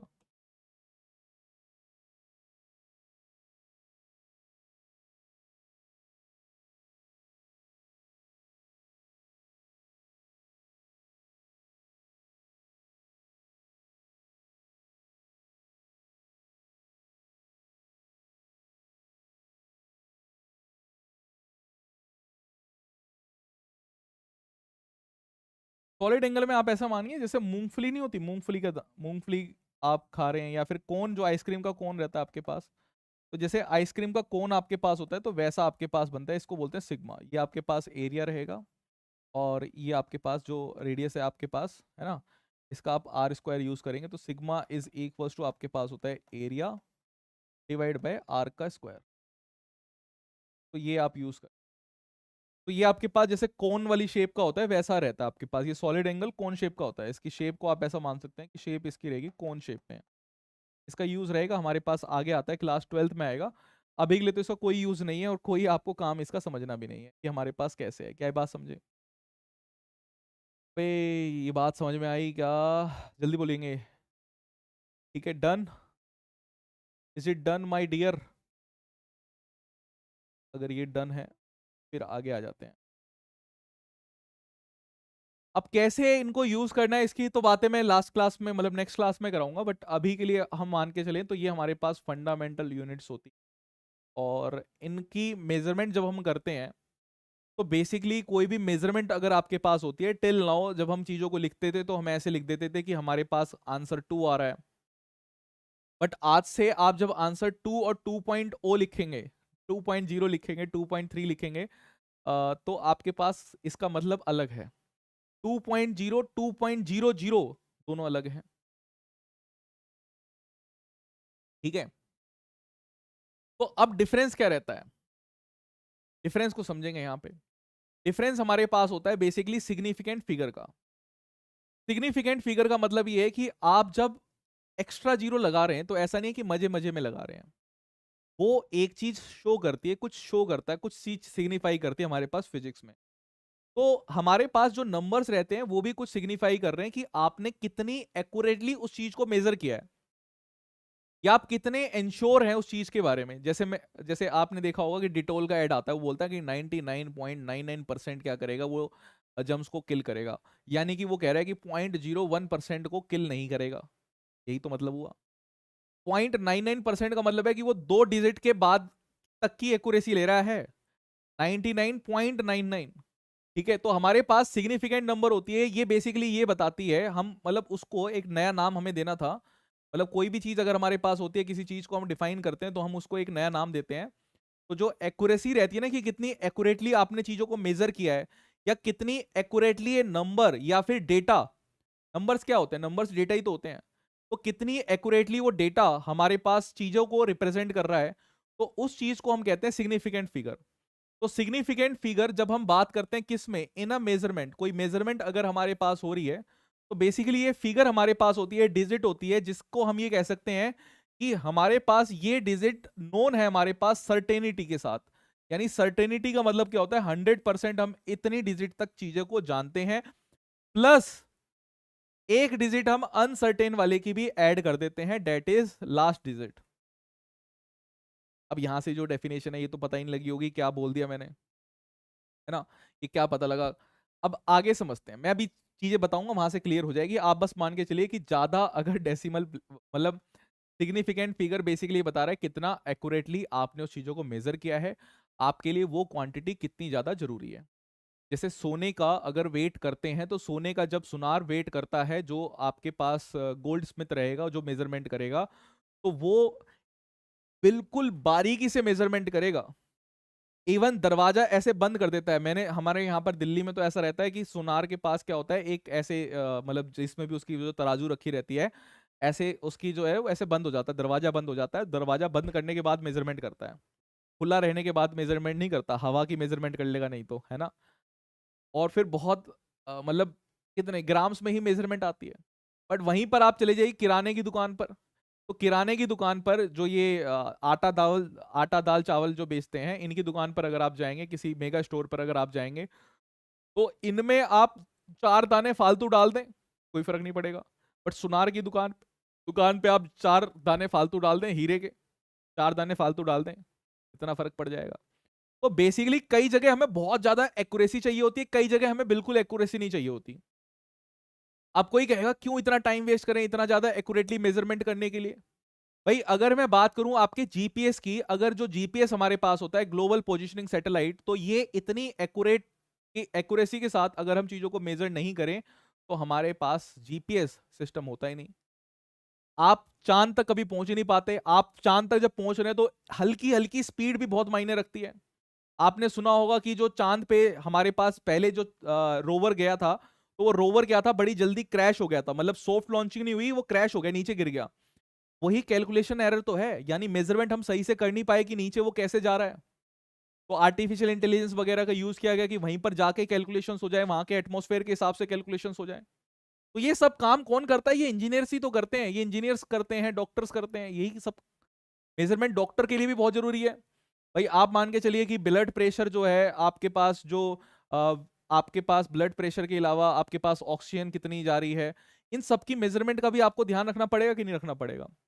तो हमारे पास सिग्निफिकेंट फिगर की नॉलेज आपके लिए बहुत ज्यादा इंपॉर्टेंट है। जो भी मेजरिंग इंस्ट्रूमेंट आप यूज करेंगे, जो डेटाज हम यूज करेंगे, उसमें काफी बड़ा रोल इसका रहता है। केमिस्ट्री में भी पढ़ते हैं, फिजिक्स में मैंने यहाँ पर आज की क्लास में बेसिकली ऐसे रखा है, बेसिक क्लास है आज, तो हम ज्यादा कुछ चीजें पढ़ नहीं रहे, कल वाली क्लास में हम मेनली चीजें पढ़ेंगे। तो हमारे पास है कि significant figure in a measured value of a physical quantity tell the number of digit in which we have confidence. कि हमारे पास बेसिकली हमारा कॉन्फिडेंस दिखा रहा है कि हमें कहां तक का कॉन्फिडेंस है। अगर जैसे मैंने बोला 99.99%, इसका मतलब कि मेरे को कॉन्फिडेंस थोड़ा सा ज्यादा है, अदरवाइज मैं बोलता 99%। 99.9 बोलूंगा तो मेरे को 99.9% कॉन्फिडेंस है, 99.999999999% कॉन्फिडेंस। तो आप कहेंगे सर बड़े बड़े वैसे हैं, मतलब सर को तो बड़ा कॉन्फिडेंस है। समझ रहे हैं? तो एक एक नंबर आपके पास जो है वो चीजों को सिग्निफाई कर रहा है, ऐसे ही रेंडमली चीजें नहीं चल रही हैं।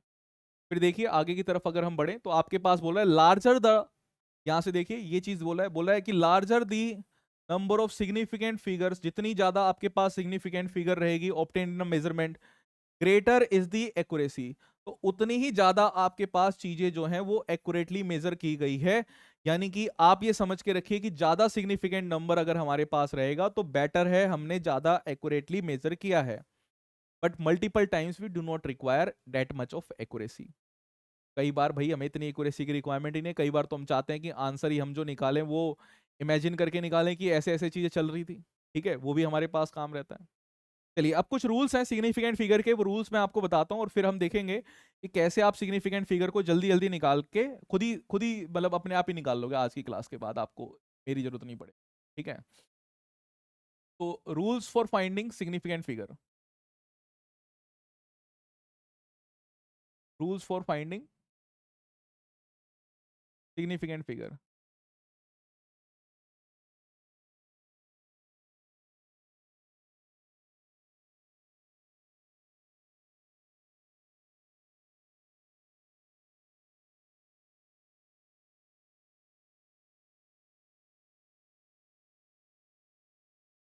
तो क्या क्या आपके पास रूल्स होते हैं, तो इसकी बात करते हैं।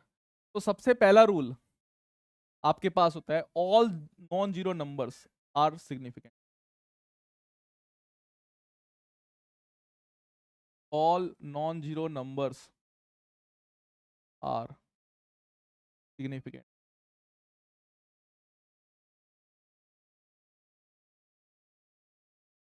ठीक है, आपके पास सारे के सारे जो नॉन मतलब नॉन जीरो नंबर्स होंगे वो आपके पास क्या होते हैं, सिग्निफिकेंट आपके पास होते हैं। एग्जाम्पल जैसे अगर मैं आपको बोलूं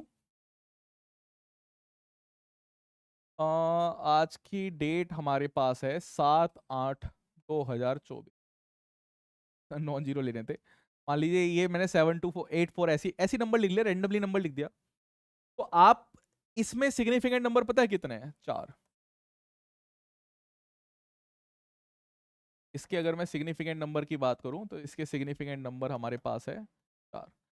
सिग्निफिकेंट फिगर भी इसको बोलते हैं कई बार, सिग्निफिकेंट फिगर, सिग्निफिकेंट नंबर, तो सिग्निफिकेंट फिगर मैं बोल देता हूँ आपके पास 4 है। इसको अभी मैं शॉर्ट फॉर्म में एस एफ लिखूंगा। ठीक है, इस चीज को ध्यान रखना है, इसको शॉर्ट फॉर्म में मैं अभी एस एफ लिखूंगा, तो एस एफ हमारे पास है 4।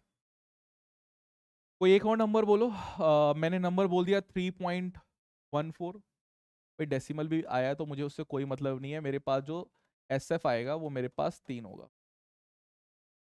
ठीक है, ये तो हम कई बार यूज भी करते हैं। अब सेकेंड पार्ट, पहला पार्ट आई होप कि आपको समझ में आ गया है। ठीक है, all zeros between non zero numbers are significant. All zero between non zero number are significant. हमारे पास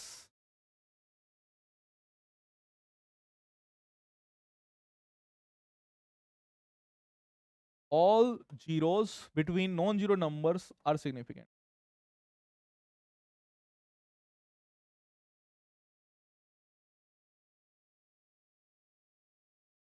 ठीक है, इसके लिए एग्जांपल देता हूँ।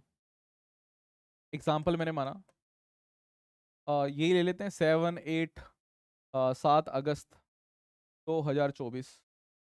तो इसमें एस एफ आपके पास कितना होगा भाई, जल्दी बताइए। एस एफ कितना हो जाएगा, 3 4 3 3 6 आपके पास हो जाएगा। क्या बात समझे? अगर मैं आपको बोलूँ 2006, तो आपके पास कितना है, 1 2 3 4 आपके पास हो जाएगा सिग्निफिकेंट।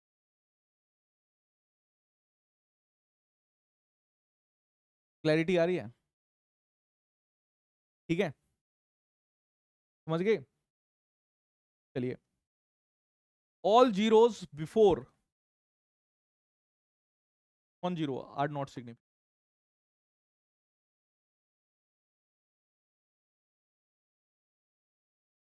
ऑल जीरोस बिफोर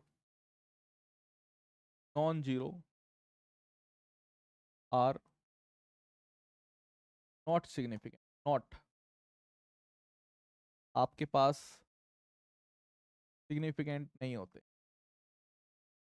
ठीक है, जैसे एक example, all zeros before non zero. हमारे पास कोई नॉन जीरो नंबर है, उससे पहले जितने जीरोस हैं वो आपके पास सिग्निफिकेंट नहीं है। ठीक है, एग्जांपल, भाई आपको मैंने बोल दिया 0 0 0 0 2 4, तो आपके पास सिग्निफिकेंट फिगर कितनी आएगी, आप कहेंगे जी 2 है। अच्छा, मैं इसी को ऐसे लिख दूं 0.024, तो अब भी आपके पास सिग्निफिकेंट फिगर कितनी होगी, 2 होगी। देख रहे हैं डिफरेंस? पॉइंट भी मैं लगा दूंगा तब भी उससे कुछ फर्क नहीं पड़ेगा। आपकी जब नॉन जीरो नंबर्स आएगी उसी के बाद आप देखना स्टार्ट करेंगे। क्या बात समझे? क्या ये बात समझ रहे हैं? ठीक है, चलिए, all zeros after decimal, trailing zeros कह सकता हूं मैं। ठीक है, ट्रेलिंग जीरोस रहती है कि हमारे पास राइट मोस्ट आगे जो रहेंगी उसको ही हम बात करेंगे। चलिए, पहले मैं इसको ले लेता हूँ एक रूल्स। आई होप कि तीनों रूल्स आपके समझ में आ गए हैं। अभी मैं क्वेश्चंस और कराऊंगा, वहां पे चीजें निकालेंगे, आप आंसर्स खुद ही निकालते हुए दिखेंगे मुझे। नेक्स्ट है rules for finding significant number. 3 करा देते ना, 4। ऑल ट्रेलिंग जीरोस, ट्रेलिंग होती है बाद में, टेल की तरह। All trailing zeros after decimal, after non zero value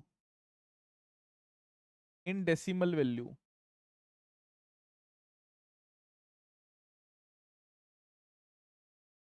in decimal value are significant.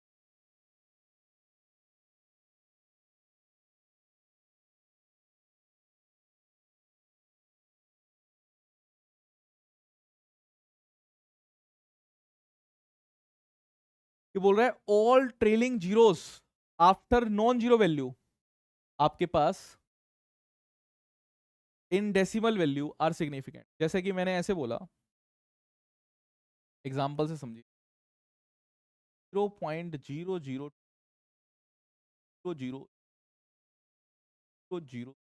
ऐसे मैंने बोल दिया। इसका सिग्निफिकेंट नंबर पता है कितना होगा? भाई यहां से चीजें स्टार्ट हुई है, 1 2 3 4 5 6, 6 नंबर सिग्निफिकेंट है। 6 नंबर इसके सिग्निफिकेंट आएंगे। क्या ये बात समझ में आ रही है? ठीक है, क्लियर है? इसी को मैं ऐसे लिख सकता हूँ, 0.204 0 0, एक जीरो को हटा देते हैं ऐसे। इसके सिग्निफिकेंट अगर आप लिखेंगे तो ये सिग्निफिकेंट आपके पास रहेगा, या एक जीरो और भी आगे लगा देते हैं।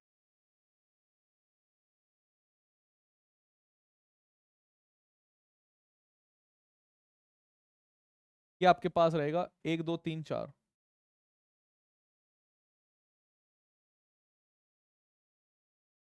क्या बात समझे? क्लियर है भाई? ठीक है, क्लियर है।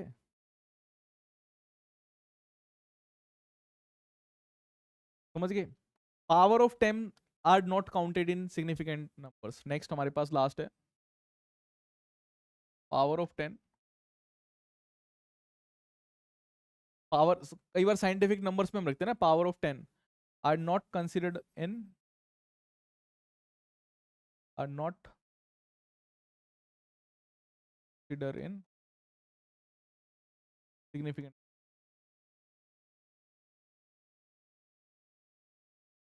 सिग्निफिकेंट फिगर में आप इनको कंसिडर नहीं करते हैं। पावर ऑफ 10 को आप कंसिडर नहीं करते हैं, ठीक है? कि पावर ऑफ 10 को अगर कंसिडर करेंगे तो भाई आपके पास अलग अलग वैल्यूज आ जाएंगी। अलग अलग वैल्यूज अगर आपके पास आ गई तो फिर मतलब ही क्या है हमारे पास। जैसे मैंने बोला एग्जाम्पल 12.4 ले लेते हैं। तो 12.4 में आप कहेंगे सिग्निफिकेंट फिगर आपके पास कितनी है, 3 है। इसी को मैं लिखता हूँ 1.24 इंटू 10 की पावर -1। वो भी सिग्निफिकेंट फिगर मेरे पास कितनी रहेगी, 3 ही रहेगी। इसी को मैं लिख सकता हूँ 0.124 into 10 to the power of -2। वो भी सिग्निफिकेंट फिगर मेरे पास कितनी रहेगी, 3 रहेगी। तो आप ये देख रहे हैं कि पावर ऑफ 10 का है ना कोई ऐसा रोल है नहीं, कैसे ही आप चेंज कर लीजिए, आपकी मर्जी है। ठीक है, कोई रोल रहता नहीं है पावर ऑफ 10 का। क्या ये बात समझे?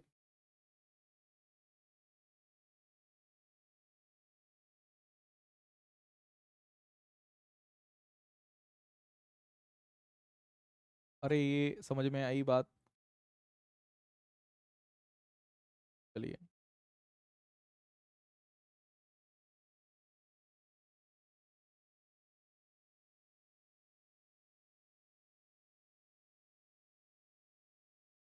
नेक्स्ट। पहले कुछ चेक कर लेता हूं मैं कि आप सिग्निफिकेंट नंबर्स निकाल पाएंगे कि नहीं निकाल पाएंगे, तो उसको चेक कर लेते हैं, ठीक है? Write down the significant numbers आपको करने हैं। पांडे जी ये काम कर दो, ठीक है?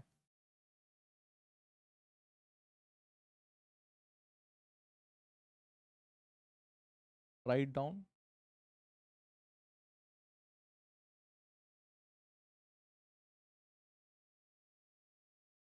फिगर।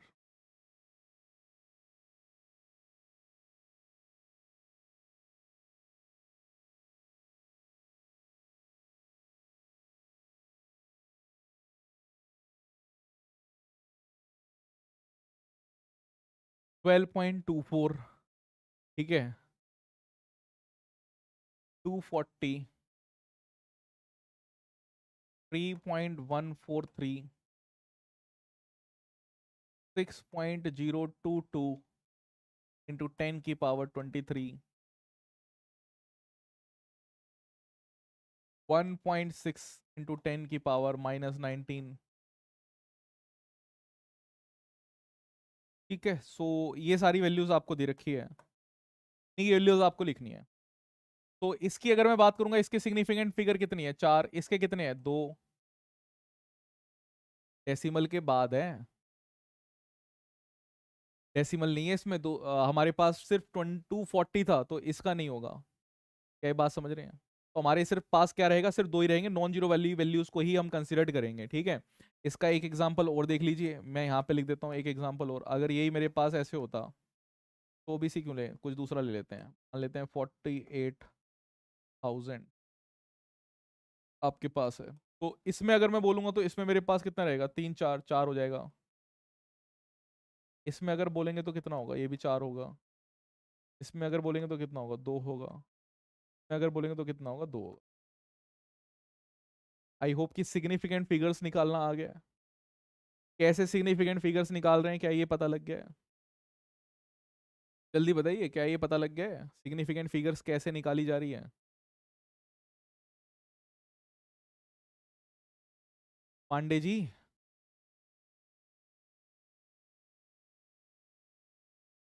क्या ये बातें क्लियर हैं? सिग्निफिकेंट नंबर्स कैसे निकाल रहे हैं? ठीक है, चलिए। अब अगर मैं ये कहूं कि आपको अब चीजें जो हैं एडिशन और सब्ट्रैक्शन में कैसे हमारे पास इनका यूज करना है, यूज ऑफ सिग्निफिकेंट फिगर।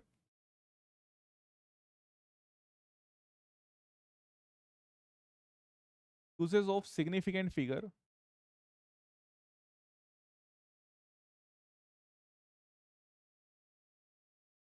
हमारे पास अगर रहें तो पहली बात कैलकुलेशन में यूज होता है ना, uses of significant figure in calculation.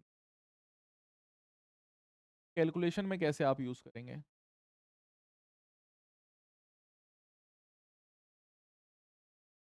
तो कैलकुलेशन में अगर मैं बोलूं कि आपको सिग्निफिकेंट फिगर यूज करनी है, तो सबसे पहली चीज, फर्स्ट थिंग फर्स्ट, आपके पास, हमारे पास सिग्निफिकेंट फिगर रहेगी एडिशन और सब्ट्रैक्शन के लिए। पहली बात करते हैं एडिशन और सब्ट्रैक्शन के लिए।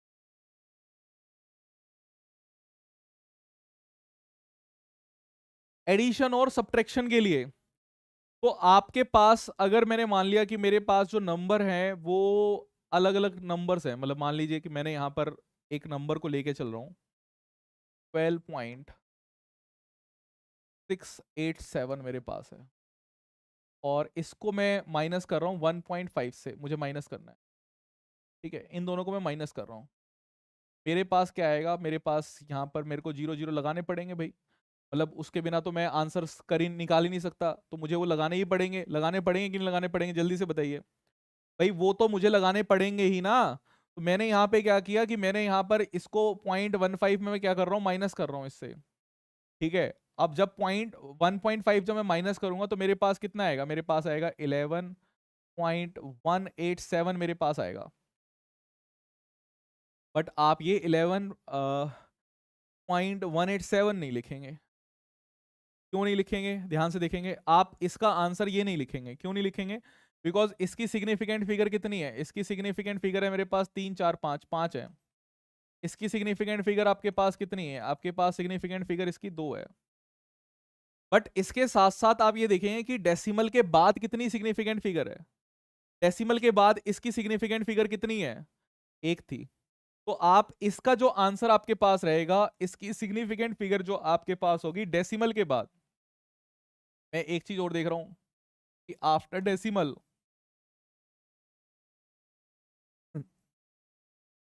आफ्टर डेसिमल की अगर मैं बात करूं तो आफ्टर डेसिमल यहाँ पे 3 फिगर थी, यहाँ पे आफ्टर डेसिमल मेरे पास सिर्फ एक ही फिगर थी। तो मेरा जो आंसर आना चाहिए, यहाँ पर तो आपको दिख रहा है 3 4 5, सिग्निफिकेंट फिगर 5 आ रही है, बट ये मेरा आंसर नहीं हो सकता।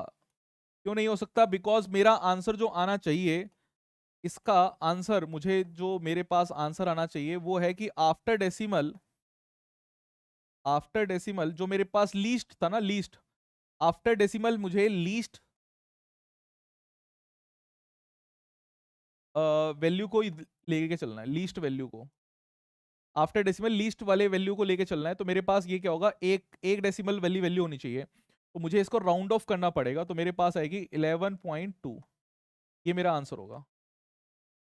क्या बात समझ में आई? अभी मैं राउंडिंग ऑफ सिखाऊंगा कि मेरे पास क्या रहेगा। बेसिकली आप ये देख रहे हैं कि आफ्टर डेसिमल जो वैल्यू मेरे पास आई है वो सिर्फ एक ही डेसिमल है। ठीक है, लेसर 1 डेसिमल प्लेस मेरे पास थी यहाँ पे, आप ऐसा भी कह सकते हैं कि इसमें 1 डेसिमल प्लेस था, इसमें 1 डेसिमल प्लेस था।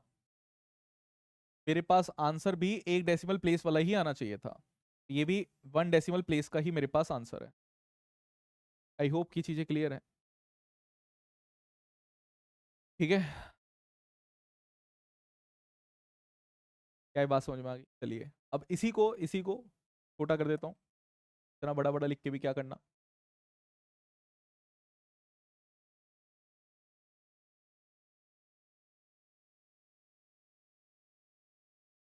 नेक्स्ट की अगर बात करें मल्टीप्लीकेशन और एडिशन में,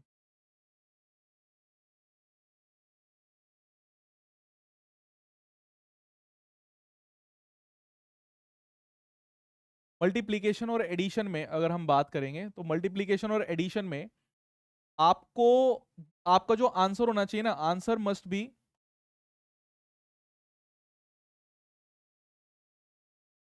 आंसर मस्ट बी विद, मैं कह सकता हूं कि लीस्ट सिग्निफिकेंट के साथ होगा, ठीक है। Answer must be least significant number जो आपके पास होगा उन दोनों में से, ठीक है। Answer must be least significant number among the multiplier.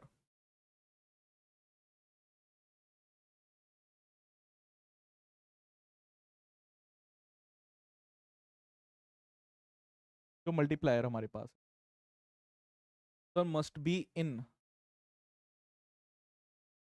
जैसे एक एग्जाम्पल ले लेते हैं, एग्जाम्पल से बेहतरीन तरीके से समझ में आ जाता है। वैसे तो हम कुछ भी करते रहे, है ना भाई, एग्जाम्पल से हमें बेहतरीन तरीके से समझ में आ जाता है। जैसे कि अगर मैं आपको बोलूं कि मेरे पास 2.5 है और इसको मैं 12.5 के साथ मल्टीप्लाई कर रहा हूं, तो आपका आंसर कितने सिग्निफिकेंट होना चाहिए भाई, बताइए। आपका आंसर कितने सिग्निफिकेंट में आना चाहिए? इसमें सिग्निफिकेंट नंबर कितने हैं? एस एफ मेरे पास 2 है, और मेरे पास इसमें एस एफ कितना है? मेरे पास एस एफ यहाँ पे 3 है। मेरा जो आंसर होगा उसका एस एफ कितना होना चाहिए? आंसर का एस एफ आना चाहिए 2, मस्ट होना चाहिए। ये आंसर का सिग्निफिकेंट मेरे पास ये है। क्या ये बात समझ गए? बस यही है सिग्निफिकेंट का रोल। आंसर्स कैसे निकालेंगे, यही हमारे पास सिग्निफिकेंट का रोल हमें बता रहा है। क्या ये बात समझ में आई? अरे बताइए भैया। क्लैरिटी आई भाई? कैसे निकाल रहे हैं? टेंट्रम्स, ये टेंट्रम्स क्लियर हैं सिग्निफिकेंट नंबर्स के?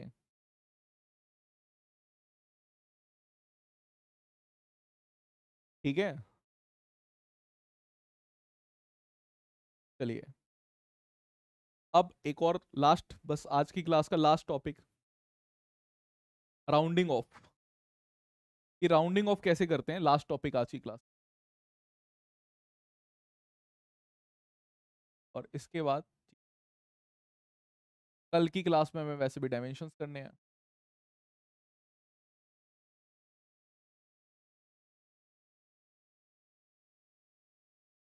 ठीक है, राउंडिंग ऑफ।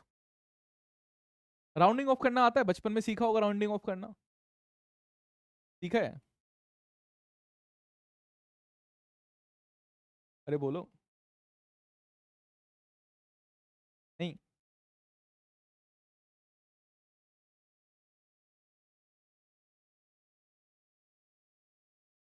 सीखा ही नहीं है।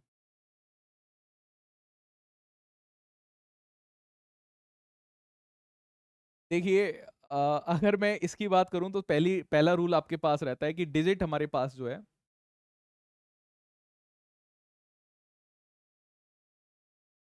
रूल 1, कि डिजिट इज लेस देन और मोर देन 5। ठीक है, तो पहला तो ये आपके पास चलता है कि डिजिट जो है आपके पास वो लेस देन और मोर में है, तो आप क्या करेंगे? तो ये सिंपल सा है। और डिजिट आपके पास अगर डिजिट इज इक्वल्स टू 5 आपके पास है, तो क्या करेंगे? उसके लिए अलग रूल है। यहां पर देखिए कैसे करेंगे। अगर मैंने आपको बोला कि मेरे पास 12.47 मेरे पास है, और मुझे इसको 3 डिजिट तक, 3 डिजिट तक अगर राउंड ऑफ करना है, अगर 3 डिजिट तक मैं इसे राउंड ऑफ करना चाहूंगा, मैं इस वैल्यू को क्या लिख सकता हूं? मैं इस वैल्यू को लिख सकता हूं कि मेरे पास आएगा 12.5। भाई बढ़ा देंगे। आपने देखा कि 4 इसके बाद आ रहा है, बट 4 के बाद बड़ी वैल्यू है, 5 से बड़ी वैल्यू है। तो 5 से अगर बड़ी वैल्यू आपके पास आ रही है, इस डिजिट को 3 में करना है, तो उस वाली डिजिट को देखिए और उसके नेक्स्ट वाली वैल्यू को देखिए। भाई 3 डिजिट तक रखना है, तो 3 डिजिट तक मैंने इस वैल्यू को देखा और फिर इसके आगे वाली वैल्यू को देखा, तो मैंने क्या किया? आगे वाली वैल्यू को बढ़ा दिया, अगर मेरे पास ज्यादा है तो। ठीक है, एक और एग्जांपल देखिए। अगर मेरे पास यहीं पर ऐसे होता, मैंने ऐसी माना कि 36 है 0.2, और इधर मैंने बोला ये 8 है। आपको 3 डिजिट तक ही करना है, या 3 डिजिट छोड़िए, 4 डिजिट तक कर लेते हैं अब की बार। ठीक है, इसको मैं मान लेता हूँ कि मेरे पास ये इधर 9 है, तो ये आपके पास है। अब मैंने बोला आपको 1 2 3 4 4 डिजिट तक आपको वो करना है, 4 डिजिट तक राउंड ऑफ करना है। अगर आप 4 डिजिट तक राउंड ऑफ करना चाह रहे हैं तो आपके पास क्या आएगा भाई? आपने देखा 4 डिजिट ये है, फोर्थ डिजिट ये है, इसके आगे वाली डिजिट आपने देखी 5 से बड़ी है, तो आप कुछ नहीं करेंगे, आंख बंद करके एक बढ़ा देंगे, तो आपके पास आएगा यहाँ पे 2, और ये आपके पास हो जाएगा 9। सिंपल। ठीक है। अब ये आपके पास है एग्जाम्पल। ये बड़ी वाली वैल्यूज की मैंने बताया कि बड़ी वाली वैल्यूज रहती है तो किस तरीके से आप हैंडल करेंगे। अगर यहीं पर आपके पास छोटी वैल्यू होती, मैं इन्हीं एग्जांपल्स को बिल्कुल चेंज नहीं करता, इन्हीं एग्जांपल्स को लेता हूं। अगर मैंने कहा कि यही मेरे पास 12.42 होता, और इसके बाद आप ये देखते कि 4 के बाद क्या आ रहा है, 2 आ रहा है, और 3 डिजिट तक ही आपको राउंड ऑफ करना है, 3 डिजिट तक ही आपको राउंड ऑफ करना है, तो आप क्या लेते? आप इसी वैल्यू को ऐसे लिख देते कि ये हमारे पास वैल्यू आएगी 12 पॉइंट, सेम रहने देंगे, कुछ नहीं चाहिए भाई, घटाएंगे नहीं, सेम ही रखेंगे। क्या बात समझ रहे हो? हमारे पास अगर ऐसा रहता है तो हम सेम ही रखेंगे। ठीक है, क्या बात समझ गए?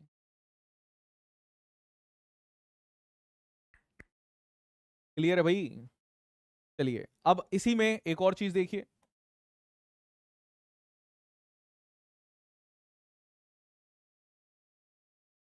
इस वाले को 36.28, और यहां पे मैंने ले लिया 1, 4 डिजिट तक करना है, 4 डिजिट।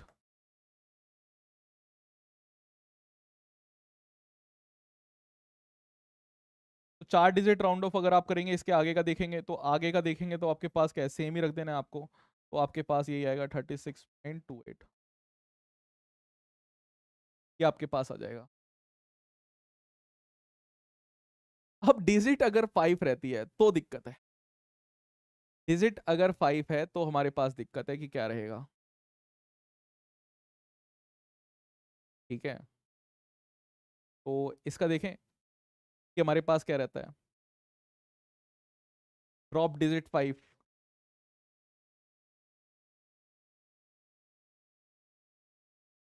क्या यहां तक की बातें क्लियर है?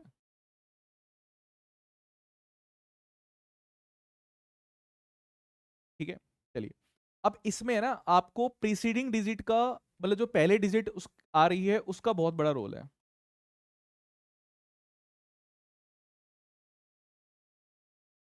अगर आपके पास उस नंबर से पहले प्रीसीडिंग डिजिट, प्रीसीडिंग यानी कि जिस नंबर पे आप बात कर रहे हैं उस डिजिट की बात हो रही है, प्रीसीडिंग डिजिट आपके पास ऑड है तो अलग रूल है, और प्रीसीडिंग डिजिट, प्रीसीडिंग होता है पहले वाला, अभी बताऊंगा मैं, और प्रीसीडिंग डिजिट अगर आपके पास इवन है तो कुछ और चीज। पहले बात करते हैं इवन की। इवन का मतलब क्या होता है? इवन का मतलब होता है सेम है सब चीजें, ठीक है। इवन का मतलब हमारे पास होता है सेम है, जैसे कि मैंने यहाँ पे लिया 6.25, एग्जाम्पल लेते हैं। अगर मैंने लिया 6.25, तो आप यहाँ पे देख रहे हैं आपको 3 डिजिट में राउंड ऑफ, 2 डिजिट में राउंड ऑफ करना है, मान लीजिए 2 डिजिट में राउंड ऑफ आपको करना है। तो अगर 2 डिजिट में आप राउंड ऑफ करना चाह रहे हैं, तो अब आप पता है क्या करेंगे? आप कुछ नहीं करेंगे, नो चेंज, आपके पास ये 6.2 ही आ जाएगा, 6.2 ही आ जाएगा। क्या बात समझे?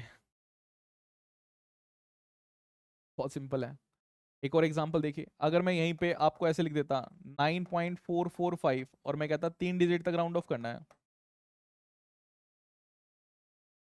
तो आप क्या कहते? आप ये कहते 9.44, सेम आ जाता है। प्रीसीडिंग डिजिट अगर हमारे पास इवन है तो आप सेम वैल्यू लिख देंगे, कुछ भी चेंज नहीं करेंगे। जो नंबर आपके पास है तो आप यहां पे ऐसे मानिए नो चेंज, कोई चेंज नहीं करते हैं। ठीक है, कोई चेंज नहीं करेंगे। क्या बात समझ में आई? और अगर आपके पास ऑड है तो आप चेंज करेंगे। जैसे अगर यही नंबर मेरे पास ऐसा होता,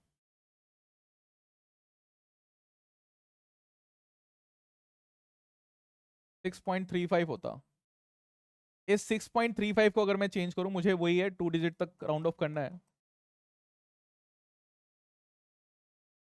2 डिजिट राउंड ऑफ मुझे करना है, तो हमारे पास ये वैल्यू आती 6.4,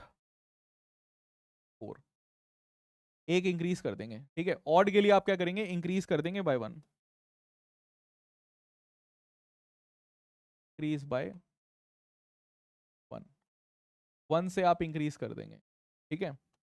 फिर आइए इधर, इधर अगर मैं बोलता कि हमारे पास 9.44 क्यों लेके चलना, 335 आपके पास रहता, तो इसमें भी आपके वो 3 डिजिट राउंड ऑफ करना है, तो आपके पास क्या आता, आपके पास आ जाता 9.34। सिंपल है, सिंपल है, ठीक है। बस यही चीज आपको समझनी थी राउंडिंग ऑफ के लिए, बाकी और कुछ चीज नहीं है। अब थैंक यू, मिलते हैं, मतलब अभी आपको कोई चीज, आज कोई होमवर्क नहीं है, नो होमवर्क, आज खुश रहिए, आज देर इज नो होमवर्क, कोई भी होमवर्क नहीं है। आज आपने जो चीज पढ़ी बस इसी चीज को आप रिवाइज कर लेना, बस इसी रिवाइज कर लेना थ्रू नोट्स, बस यही होमवर्क है। रिवाइज कर लेना थ्रू नोट्स, जो ये नोट्स मैंने आपको, मतलब ये जो पीडीएफ रहती है, इसी पीडीएफ से आप रिवाइज कर लेना, आपका काम हो जाएगा, ठीक है। कल करने वाले हैं, कल काम हमारे पास जबरदस्त है, कल की क्लास को बिल्कुल मिस मत करना। बस आज की क्लास को यहीं खत्म करते हैं। Thank you everyone for joining the session, and बस मिलेंगे नेक्स्ट क्लास में। Till then bye bye.